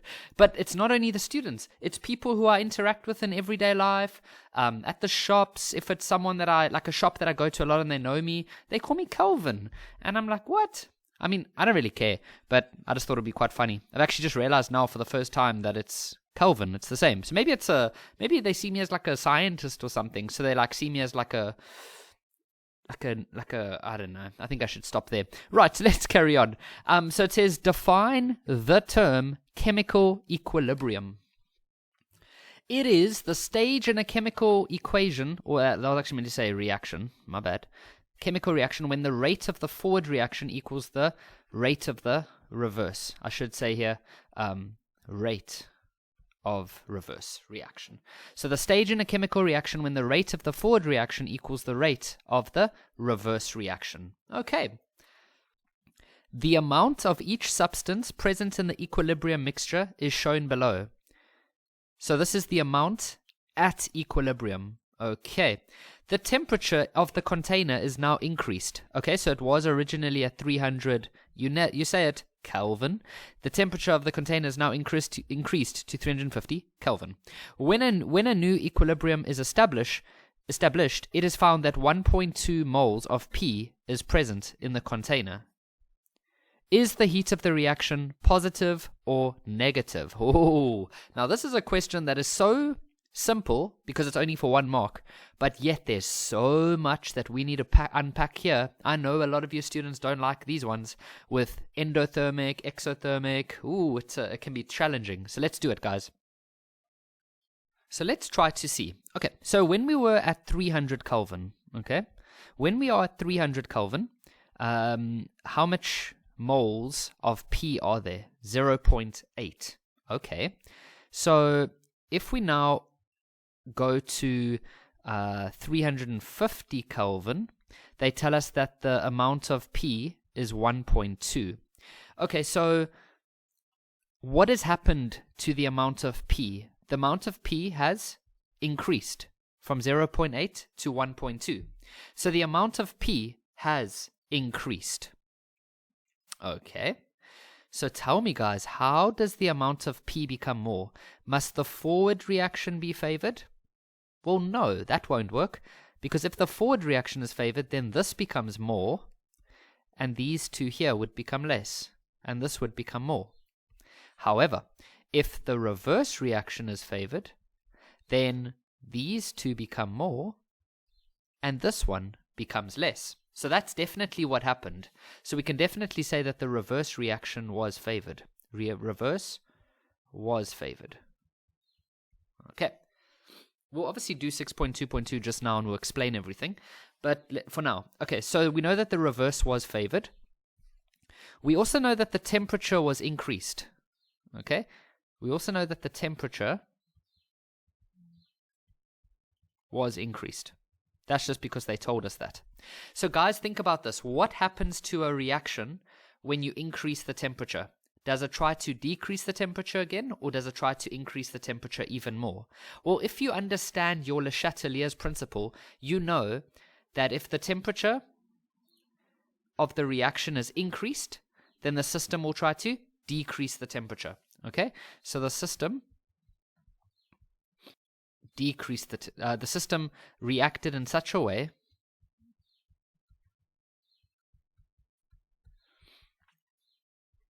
to decrease the temperature. Okay, so the system reacted in such a way to decrease the temperature. So what is that called? When something tries to decrease the temperature, it's called the endothermic reaction. So we can say that the endothermic was favored. Okay, so we said that the reverse was favored and the endothermic was favored. So what is the logical conclusion from that? Therefore, the reverse reaction is endothermic. So then what is the forward reaction? Well, the opposite. So the forward is exothermic. And what is the symbol for exothermic? The symbol for exothermic is delta H smaller than 0. So they said, is the heat of the reaction, now remember when they talk about heat of reaction, they're talking about the forward. They're always interested in the forward reaction, and so we can say that the forward reaction is negative. So negative is the answer. And then for 6.2.2, for the reasoning, you can just say this over here. Okay? Alright, next part. Okay, so I don't know why I copied this so weirdly, but this part's done. So we've done that, guys. Don't worry, we're not going to keep doing it the whole time. Now, the next question is this one here, which is question 8. For 8 marks, hello, it says calculate the equilibrium constant, but now be careful. They're not talking about the 300 Kelvin values, so we're not going to use any of those. That's at 300 Kelvin. We are only allowed to use the 350 Kelvin value. Sure, they've hardly given us any information. Okay, but we know that it's an equilibrium constant question, so we're definitely going to make ourselves a beautiful table.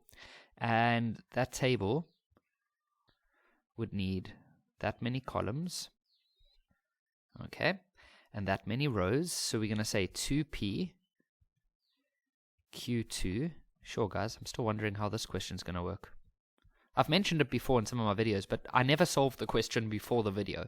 So I'm about to do this with you guys live, or like in real time now. So I'm quite excited. So, okay, then what we have here is initial. Now, some teachers use different words to what I use here, and that's absolutely fine. This one is sometimes called change. Some teachers call it the difference, or something else. And then this one would be mole at equilibrium. So I'm just going to shorten the word like that. And then this one is concentration at equilibrium. Okay, in a test, you would obviously write it out nicely, but we're just practicing here. Oh, guys, so remember just now I said that we're not going to use these values. But if you think about it carefully, we were at 300 Kelvin, right? And then the people decided to change the temperature to 350. So can you think about this carefully? These numbers here are then going to be the initial. Think about it. They did an experiment at 300 Kelvin, and this is what they got. Then they decided to do a brand new experiment at 350 Kelvin. So that means that the experiment starts over here. And then they decide to switch the temperature to 350. So these numbers are the beginning of the new experiment, which is at 350 Kelvin. My goodness. You know, I feel sorry for the kids who wrote this test because they wouldn't have been shown this in class. So that's crazy. I think we should protest. So, okay, so these values are going to be the initials. So we're going to put 0.8, 0.8, and then 3.2. Then at equilibrium, it is found that 1.2 moles of P is at equilibrium. Okay, so that means that this actually goes up by 0.4. That's interesting. And it does sort of make sense because we said the reverse reaction is favored. Okay, and then if you look at the mole ratios here, these mole ratios are 2 to 1. So that means that if this one goes up by 0.4, this one will only go up by 0.2. Because if I look at the mole ratio of P to Q2, their mole ratio is 2 to 1. So if this one is 0.4, then this one will have to be 0.2. So we say plus 0.2. This one will be minus 0.4. It's minus because it's on the other side of the arrow. And the ratio is 1 to 1 or 2 to 2. So if this is 0.4, then this will be negative 0.4. So now we can just go fill this in. That's 1 and then 2.8. Now we need to work out the concentrations by just using C equals to N over V. And the decimeter is 2. So we can say 1.2 over 2, which is 0.6. Here we can say 1 over 2, which is 0.5. And then here we can say 2.8 over 2, which is 1.4. So let's quickly make that a bit neater. So 0.6, 0.5, and 1.4. Now we can go work out Kc. So we know that the Kc is the products over the reactants. So the products would be PQ. So we go PQ to the power of 2. Remember that 2 there is an exponent. And then we go over, and then P to the power of 2, and then Q2. Obviously, we're looking to see that there's no liquids or liquids or solids, because they wouldn't be included. And so now we can go say Kc is equal to, now we're looking at the concentration. So PQ is 1.4 to the power of 2. P is 0.6. Let me fill this in somewhere else so we can actually write it a bit bigger. So 1.4 to the power of 2.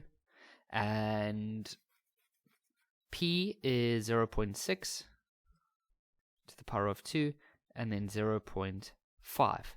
Okay, so if we work this out, we end up with 10.89 as our final answer for that one.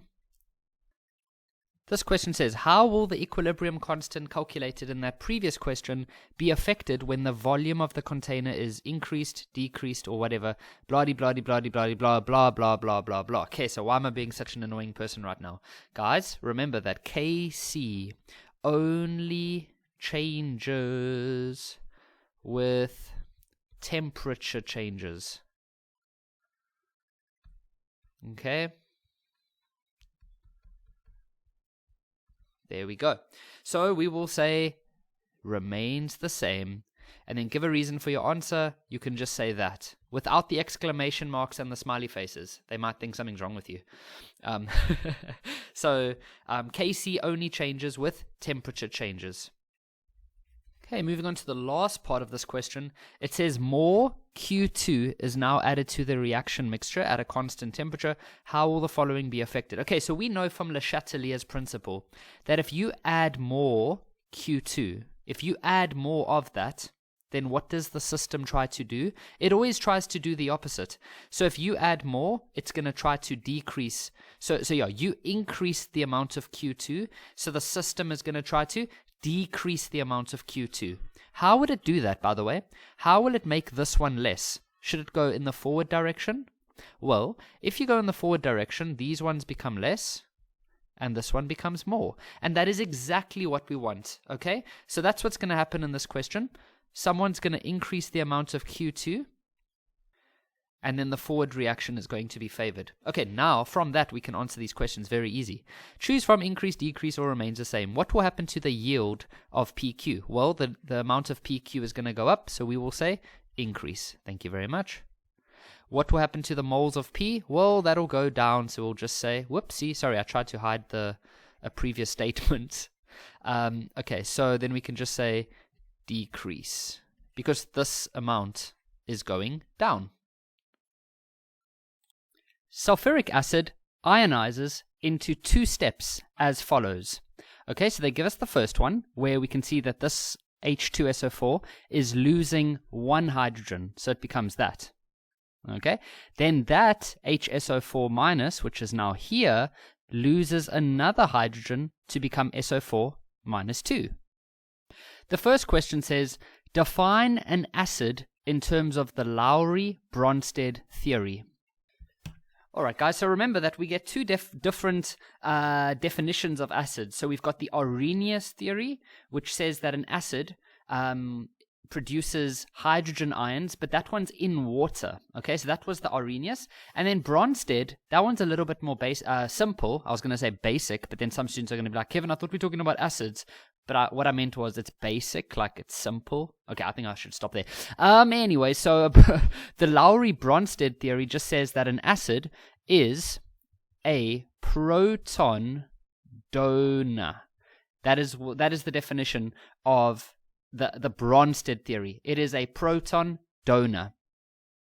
Next, write down the name or formula of the substance that acts as an ampholyte in the above equations. Okay, so the ampholyte is So what is an ampholyte? Let's just quickly write that down. How do we spell this thing? Oh, ampholyte is something that can act as an acid and a base. It can do both. So it can act as an acid and it can also act as a base. Now, guys, I'll be a little bit honest with you. This question 7.2 doesn't really make too much sense, because if we're only going in the forward direction, then this one's acting as an acid for this reaction, and this one is acting as a base. Why? Because it's this one's accepting a hydrogen. And then if we look at this reaction, this one's acting as an acid, and this one's acting as a base.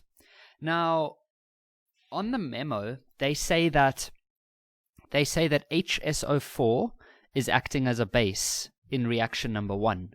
The only time that this one is going to act as a base is if there was a reverse reaction, because then this one, if you look carefully, if this reaction, I keep circling this, but if this reaction had to go this way, then what would happen to this one?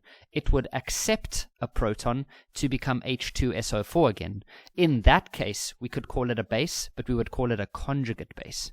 Okay, so the memo, I don't really agree with it, because they say that in reaction 1, this one acts as a base, and then in reaction 2, it acts as an acid. I do agree with that. I do agree with the acid part.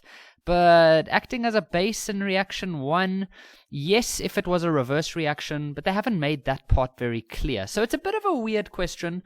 So I'm going to let this one slide, but the answer is HSO4 minus, and the reason is you could say in reaction 1 it's a base, in reaction 2 it's an acid, or you can just say it's acting as an acid and a base. That was also on the memo. So we'll just say it's acting as an acid and a base. So once again, guys, if this reaction, number 1, if it did have to go backwards, then this molecule would act as a base, because it would go this way and it would accept a proton to become this again. That is the only way that thing could be called a base. But then we technically would call it a conjugate base, but maybe that's what they meant on the memo. But luckily that one's for 2 marks, so it's not the end of the world.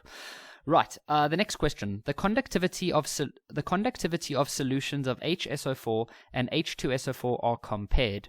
Which solution will have a lower conductivity? Okay, now that sounds awful, right? But it's actually very easy. I'll explain it to you guys.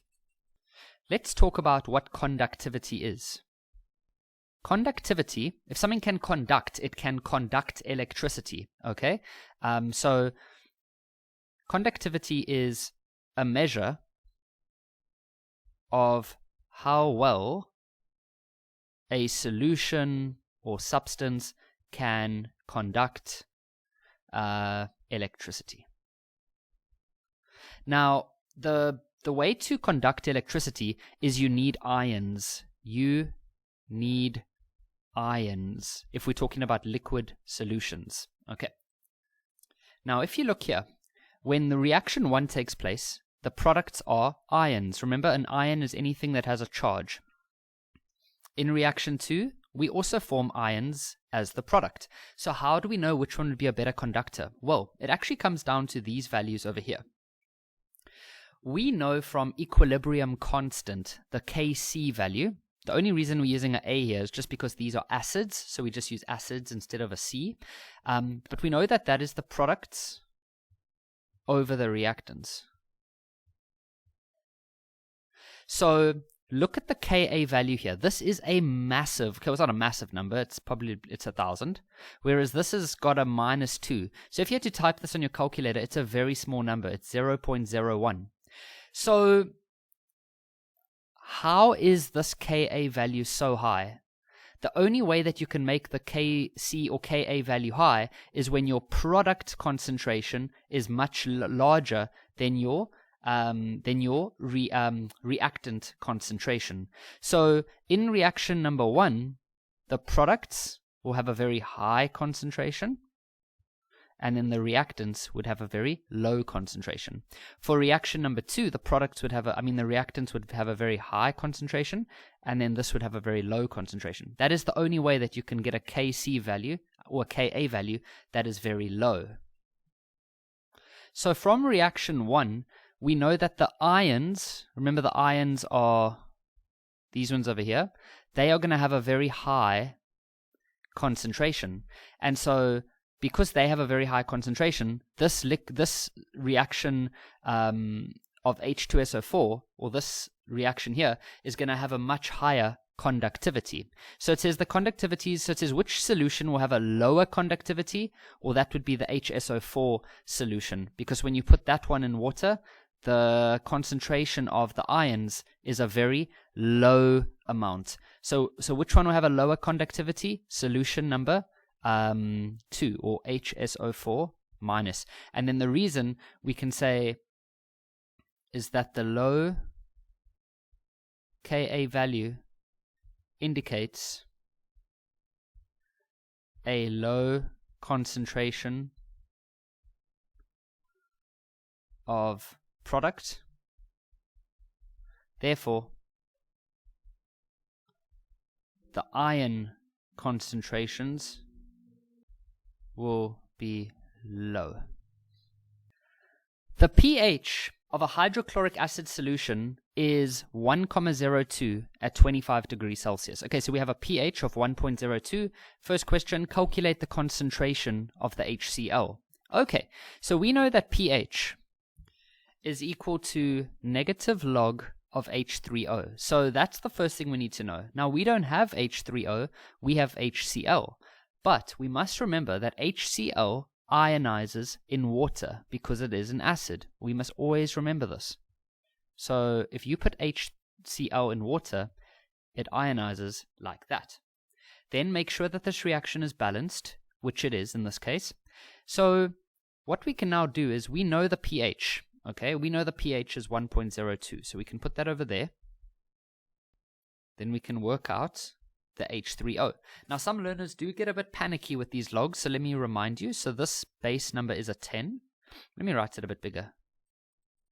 Okay, so what you do is the first step is you take the negative over to the other side. So that's going to be negative 1,02 equals to log, and then 10 of H3O.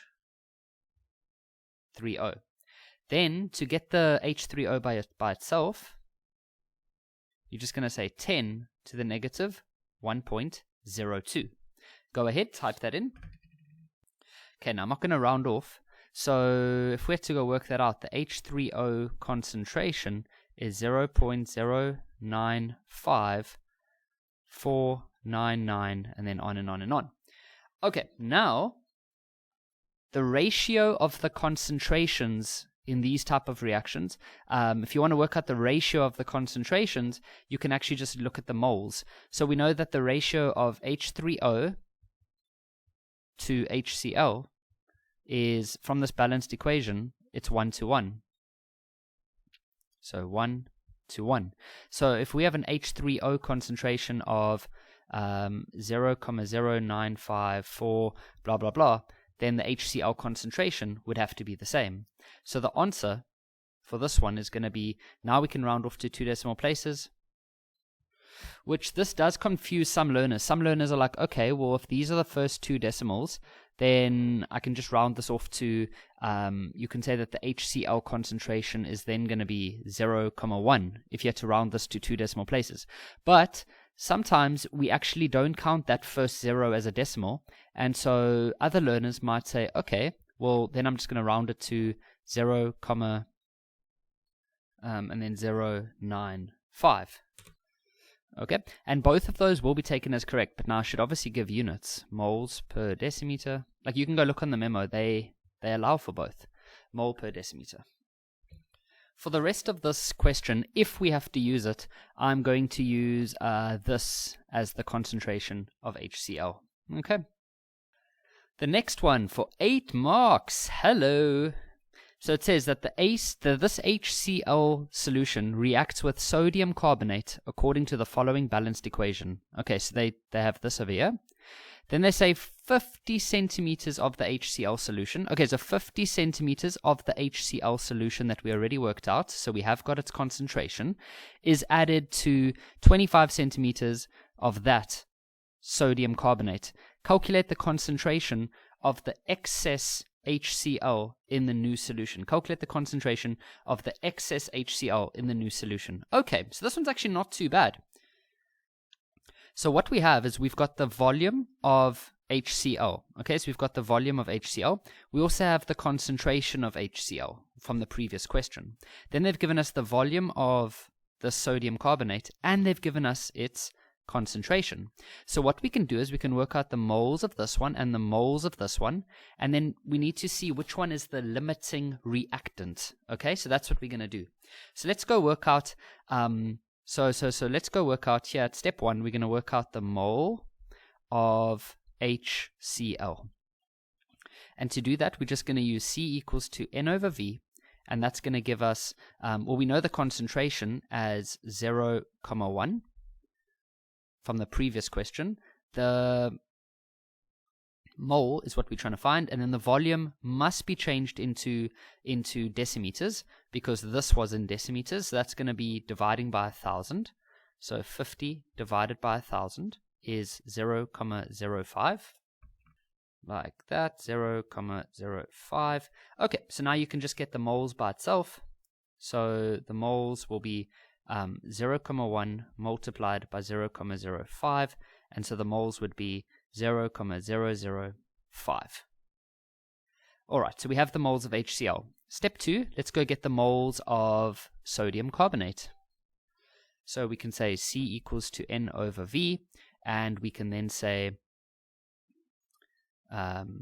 what is its concentration? Oh, here, 0.075, so 0,075.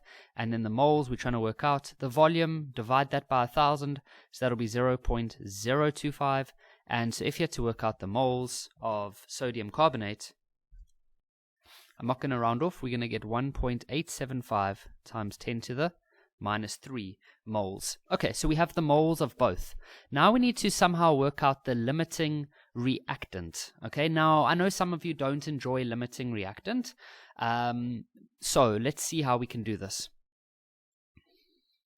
So what we can do is you make an assumption. You assume that one of them is limiting. So I'm going to assume that HCl is limiting. That's the assumption I'm going to make, and now I need to test it. So if I assume that HCl is limiting, it means that I'm going to use all of the HCl up, because the limiting one always gets used up completely. So the moles of HCl would then be 0,005. Now for the moles of sodium carbonate, you're not going to use the amount we've just calculated, because now this one we are assuming is the excess. So we don't know how much of that we're going to use. So to work out how much we would use, you need to use these ratios over here. So we know that HCl to sodium carbonate, they are in a 2:1 ratio. So if we use up 0.005 of, let me just write that a bit bigger, of HCl, then we would have to use 2.5 times 10 to the minus 3. Let me write that bigger. Sorry, guys. 2.5 times 10 to the minus 3 of Na2CO3. But now let's see if that would actually make sense. That won't make sense, because they're telling us we would have to use 2.5 times 10 to the minus 3 of Na2CO3, but we only have 1.875 times 10 to the minus 3. So we don't have enough for this to make any sense. So what we then do is we restart, and HCl is not going to be the limiting one. So let's do it the other way around now. In a test, you won't have to erase this. I'm just erasing it because I've run out of space. But in a test, you could show the teacher both. So then what we do is we assume, or we don't even have to assume. When your first assumption doesn't work, then it's the other one. So we can say, therefore, Na2CO3 is your limiting reactant. We know that's for sure. So then what does that mean? It means that we're not going to use this number, because now the HCl is the excess. So we might not use all of that. But we do know for sure that we're going to use all of this, because remember, you always use up all of your limiting reactant. So therefore, 1.875 times 10 to the minus 3 mole of sodium carbonate will be used. So then how much HCl would we use? Well, that's where we come back to our ratio. So we know that our ratio of HCl to sodium carbonate is in a 2-to-1 ratio. So if we use 1.875 times 10 to the minus 3, then this one would have to be double that, which would be 3.75 times 10 to the minus 3. 3.75 times 10 to the minus 3. And that's okay, because here we have 5 times 10 to the minus 3, so we have got enough. So we can also say here, therefore, 3.75 times 10 to the minus 3 mole of HCl will be used. Okay, so now what we need to do is we need to work out how much HCl will be left over in excess. So the excess HCl, well, obviously if we start off with this amount of HCl, and this is how much we use up in the reaction, then if we just minus those two, then that will be the excess HCl. So we can say 0.005 minus 3.75 times 10 to the negative 3. And if we had to go work that out, we end up with 1.25 times 10 to the minus 3 mole. So that is how much HCl we have in excess. So they just want us to calculate the excess concentration. So now we can just say C equals to N over V. And so we can just say C equals to the number of moles, which is 1.25 times 10 to the minus 3. Now be careful with the volume. This is where some students get it wrong. They think that we must only use the HCl volume, but they added everything together in one container. So the container will now be the 50 centimeters, and it will be the 25 centimeters. Now I know some of you students are saying, yeah, but Kevin, all of the Na2CO3 was used up, so why don't we ignore its volume? But that's the thing, guys. This is the big thing about grade 11 and 12 chemistry that no one talks about. When I say that there is 25 centimeter cube of Na2CO3, what chemistry, or what is actually happening in chemistry, is that is a big 25 centimeter solution, and it is mostly water. That is what chemistry is all about. It's mostly water, and then you've got these Na2CO3 particles that are floating in the water. Okay? So, when this Na2CO3 gets reacted and used up in the solution, then all of those little particles are gone, but the water's still there.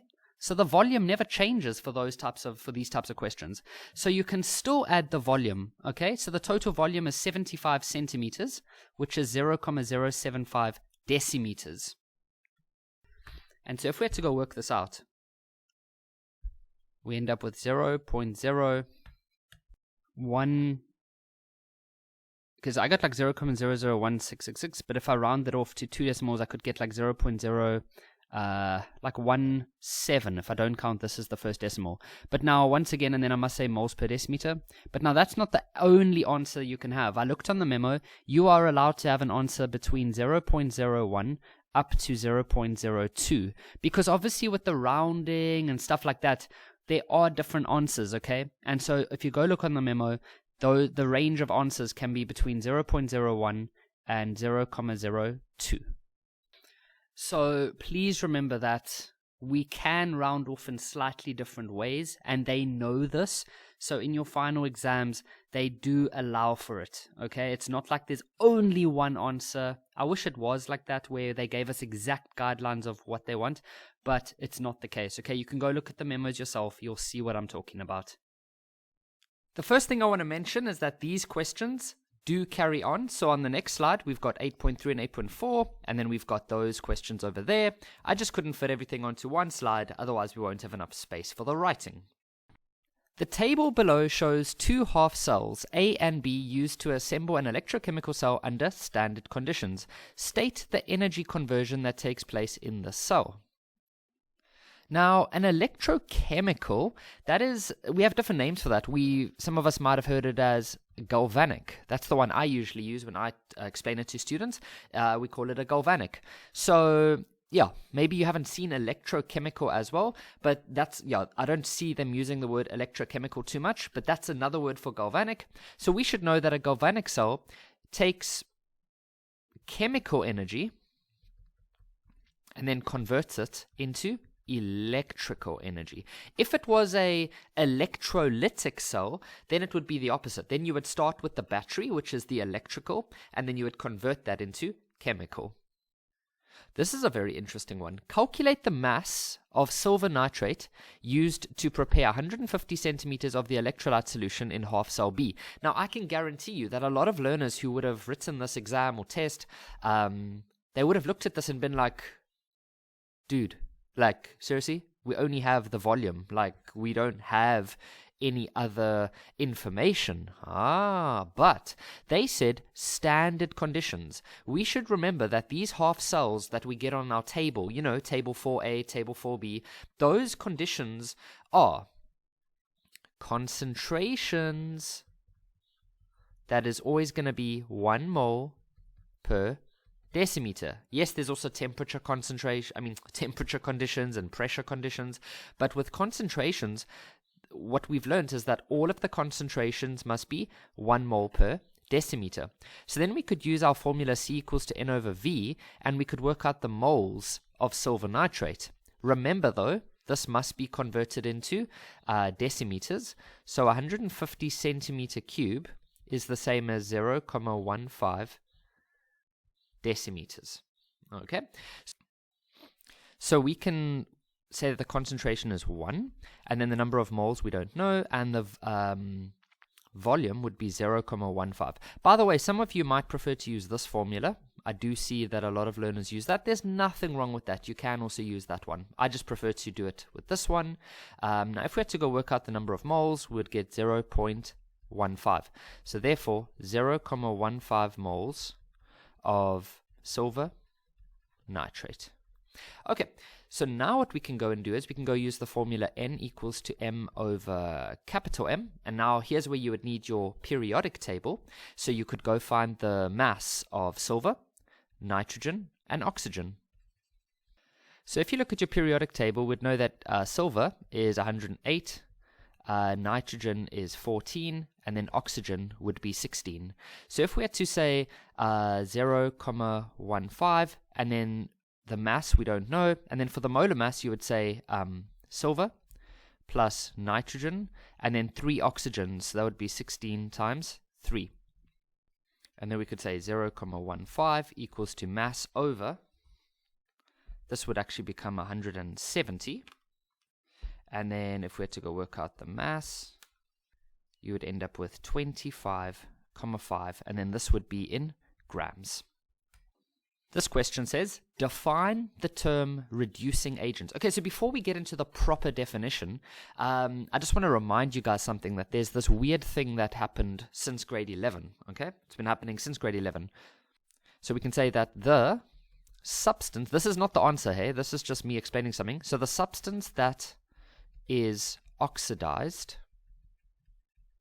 so the substance that is oxidized is called a reducing agent. This has been confusing learners for so long now. The substance that is oxidized is called a reducing agent because it reduces other things, okay? And then the substance that is reduced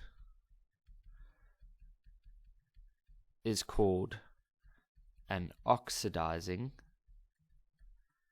agent. Okay, so I just wanted to remind you guys about that, but now let's go get the proper definition. Oh, the proper definition is actually quite boring. We can literally just say a substance that is oxidized.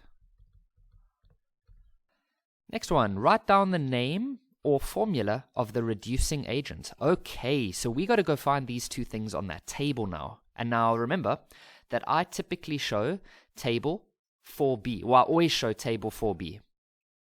Whereas some of you, maybe 1 out of every 50 of you, may be using table 4A at school. Okay? In my I shouldn't actually say how long I've been teaching, because in a few years from now, that would be different. But I've been teaching for quite a while, and I've only ever seen students using table 4A like once. Most schools use table 4B. So there I've gone and isolated parts of table 4B. So we've got the copper reaction. Now please remember guys, just above here on the table, there's other copper reactions, but we're looking for the one that has copper 2+, and copper.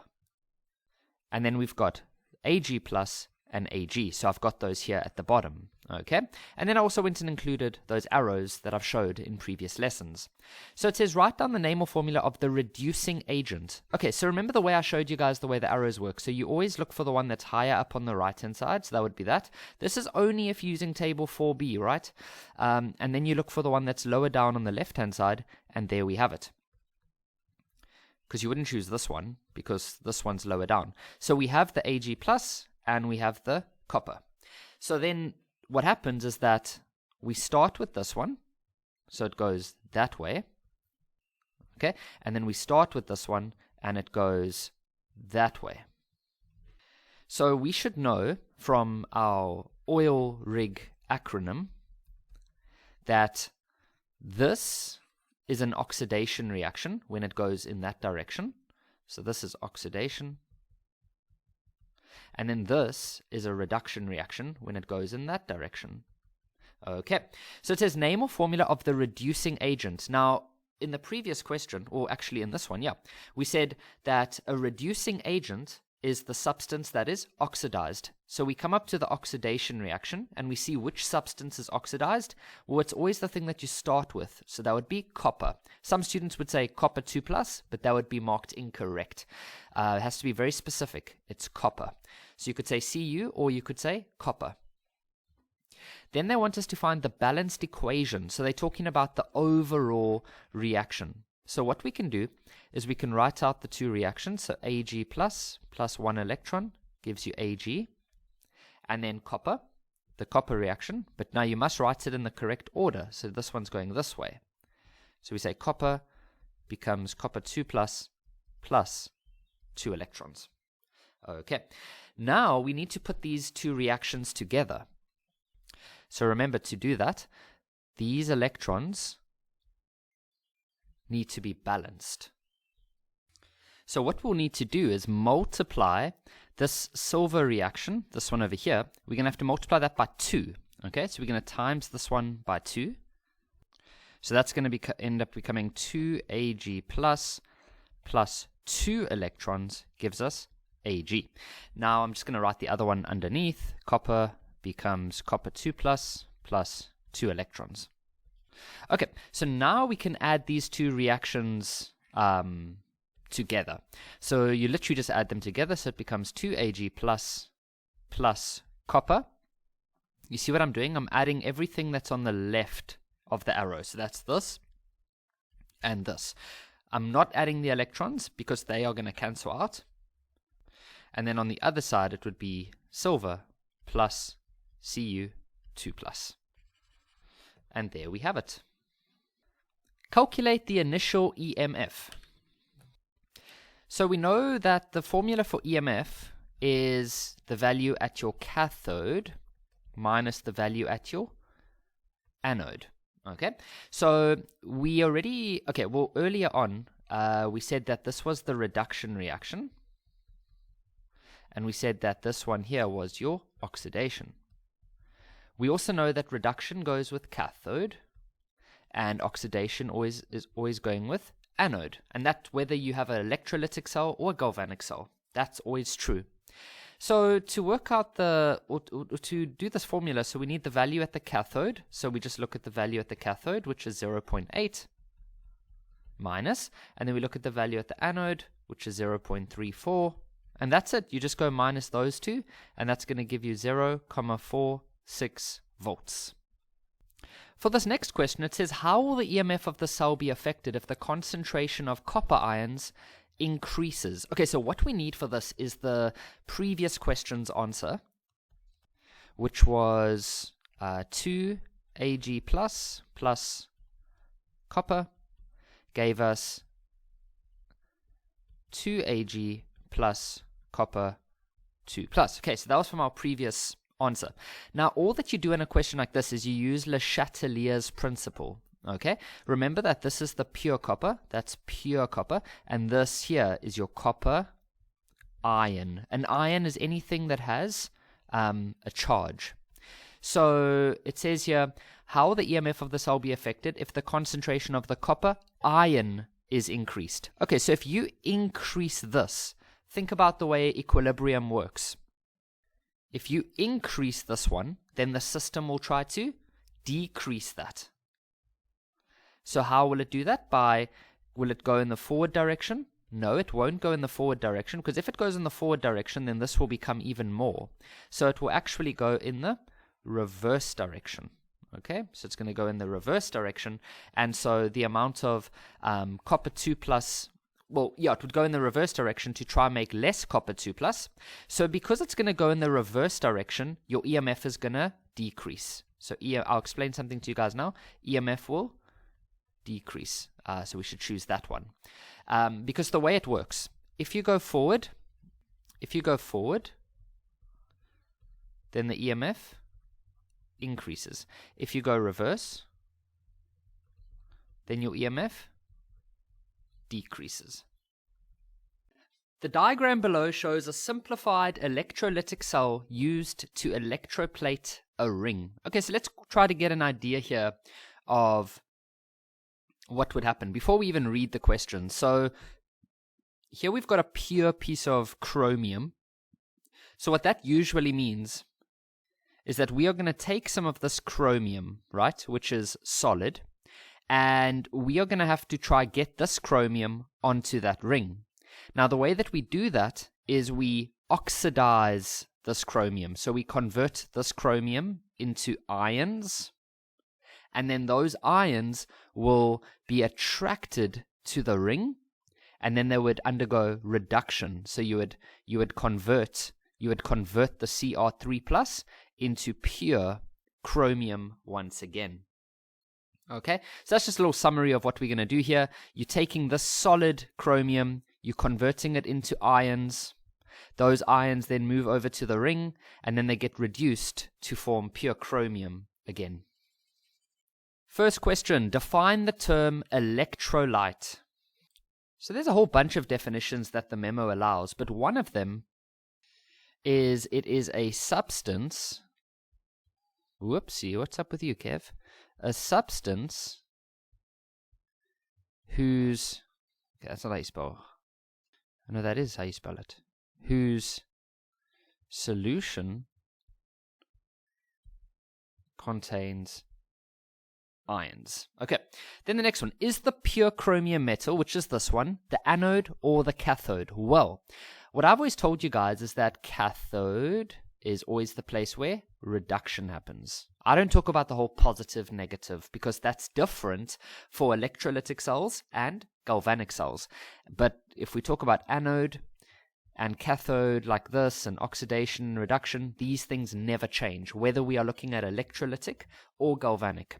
So we know that what we said here earlier was that this is going to be pure chromium. And we need to turn this chromium into Cr3+. So if I look at table 4b, and I look for this chromium reaction, I can see it's over here. Now what we want to do is we want to take that chromium and we want to convert it into chromium ions. So the reaction that's going to take place here, let's write this a bit better, would look like that. Now that is oxidation. So oxidation goes with anode. So we can say that this is the anode. Why? Because the chromium is being oxidized. That's what you could say. You could say the Cr is being oxidized. Then it says write down the half reaction that takes place at the ring. Well, what happens now is that these Cr3 pluses, they move over to the ring.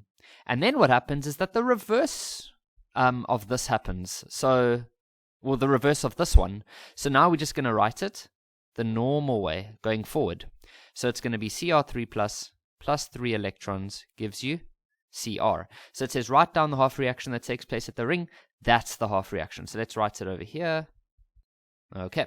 Then it says calculate the total charge transferred when the mass of the pure chromium changes by 2 grams. Now this is interesting because the CAPS curriculum never used to really include these questions. So this is a fairly new type of question for CAPS learners. The IEB learners have done these ones before, but for CAPS it's quite new. So let me explain what we can do here. So it says calculate the total charge transferred when the mass of the pure chromium changes by 2 grams. Right, so guys, it's actually quite easy. Let me show you. Okay, so we know that this chromium is going to become 2 grams less because this one's going to become lighter because this chromium metal is going to convert into ions. Okay, so what we do is we know that it's 2 grams, so we need to work out the number of moles quickly, so we can use this formula. Have you guys seen that formula before? Haha, it's a joke. Right, so we need the molar mass of chromium from the periodic table. Okay, now if you go look on the periodic table, that's going to be 52. Okay, so we can say that N equals to the mass, which is 2, and then the molar mass was 52. So if we had to go work this out, I'm not going to round off, so we end up with 1 over 26. Okay, so we have the moles of chromium. That is pure chromium, right? Now what we want to do is we want to see how many electrons is that, because that is what is being transferred here. It's charge. Charge is the flow of electrons. Okay, so we want to convert this. So if we know that this is 1 and this is 3, then the ratio of chromium to electrons is 1 to 3. So the ratio of chromium to electrons is 1 to 3. So if we have this much chromium, then if you multiply that by 3, then we simply have this much, or this many electrons, or that many moles of electrons. Now, what we do, check this out, guys. Can you remember what the charge of an electron is? The charge of an electron is on our periodic table, and it's 1.6 times 10 to the minus 19. Yes, I should technically put a negative, but it's 1.6 times 10 to the negative 19 coulombs. That's how much one electron is. So we need to work out how many electrons do we have. We know how many moles of electrons we have, but we don't know how many electrons we have. Okay, so this is where we have to use this formula now. You know, the Avogadro's number. Because if we know the moles of electrons, then we can work out the number of electrons. Now, Avogadro's constant is on the formula sheet as 6.02 times 10 to the 23. So I'm just going to take this number over here and multiply it now with the 3 over 26. And if we had to do that, we should get the number of electrons as 6.9461. I'm just going to round to a few decimal places. 5, because this isn't the final answer, times 10 to the 22. That's how many electrons we have. Now, there isn't really a formula for this next one on the formula sheet, but to work out the total charge, which we can maybe call Q, all we do is we take the number of electrons. That's how many electrons we have, and each electron has a charge of that. We don't have to take the negative into account. So we just multiply those two together to see the total charge. I mean, think about it. If one electron, let's give you an easy example. Let's say one electron has a charge of 2 coulombs, and let's say there are 5 electrons. Then how much charge do we have in total? Well, that's easy. 2 times 5. That's exactly what I'm doing here. I'm taking the number of electrons and the total charge of one electron, and I'm just going to multiply those two things together. So 1.6 times 10 to the minus 19 multiplied, or let's say, let's just keep it like that, by 6.94615 times 10 to the 22. And if we do that, we get about 11,000 electrons. So it's 11,000 coulombs, my bad. 113.85 coulombs. So that is how much charge is transferred. Now, on the memo, the answer doesn't have to be exactly that.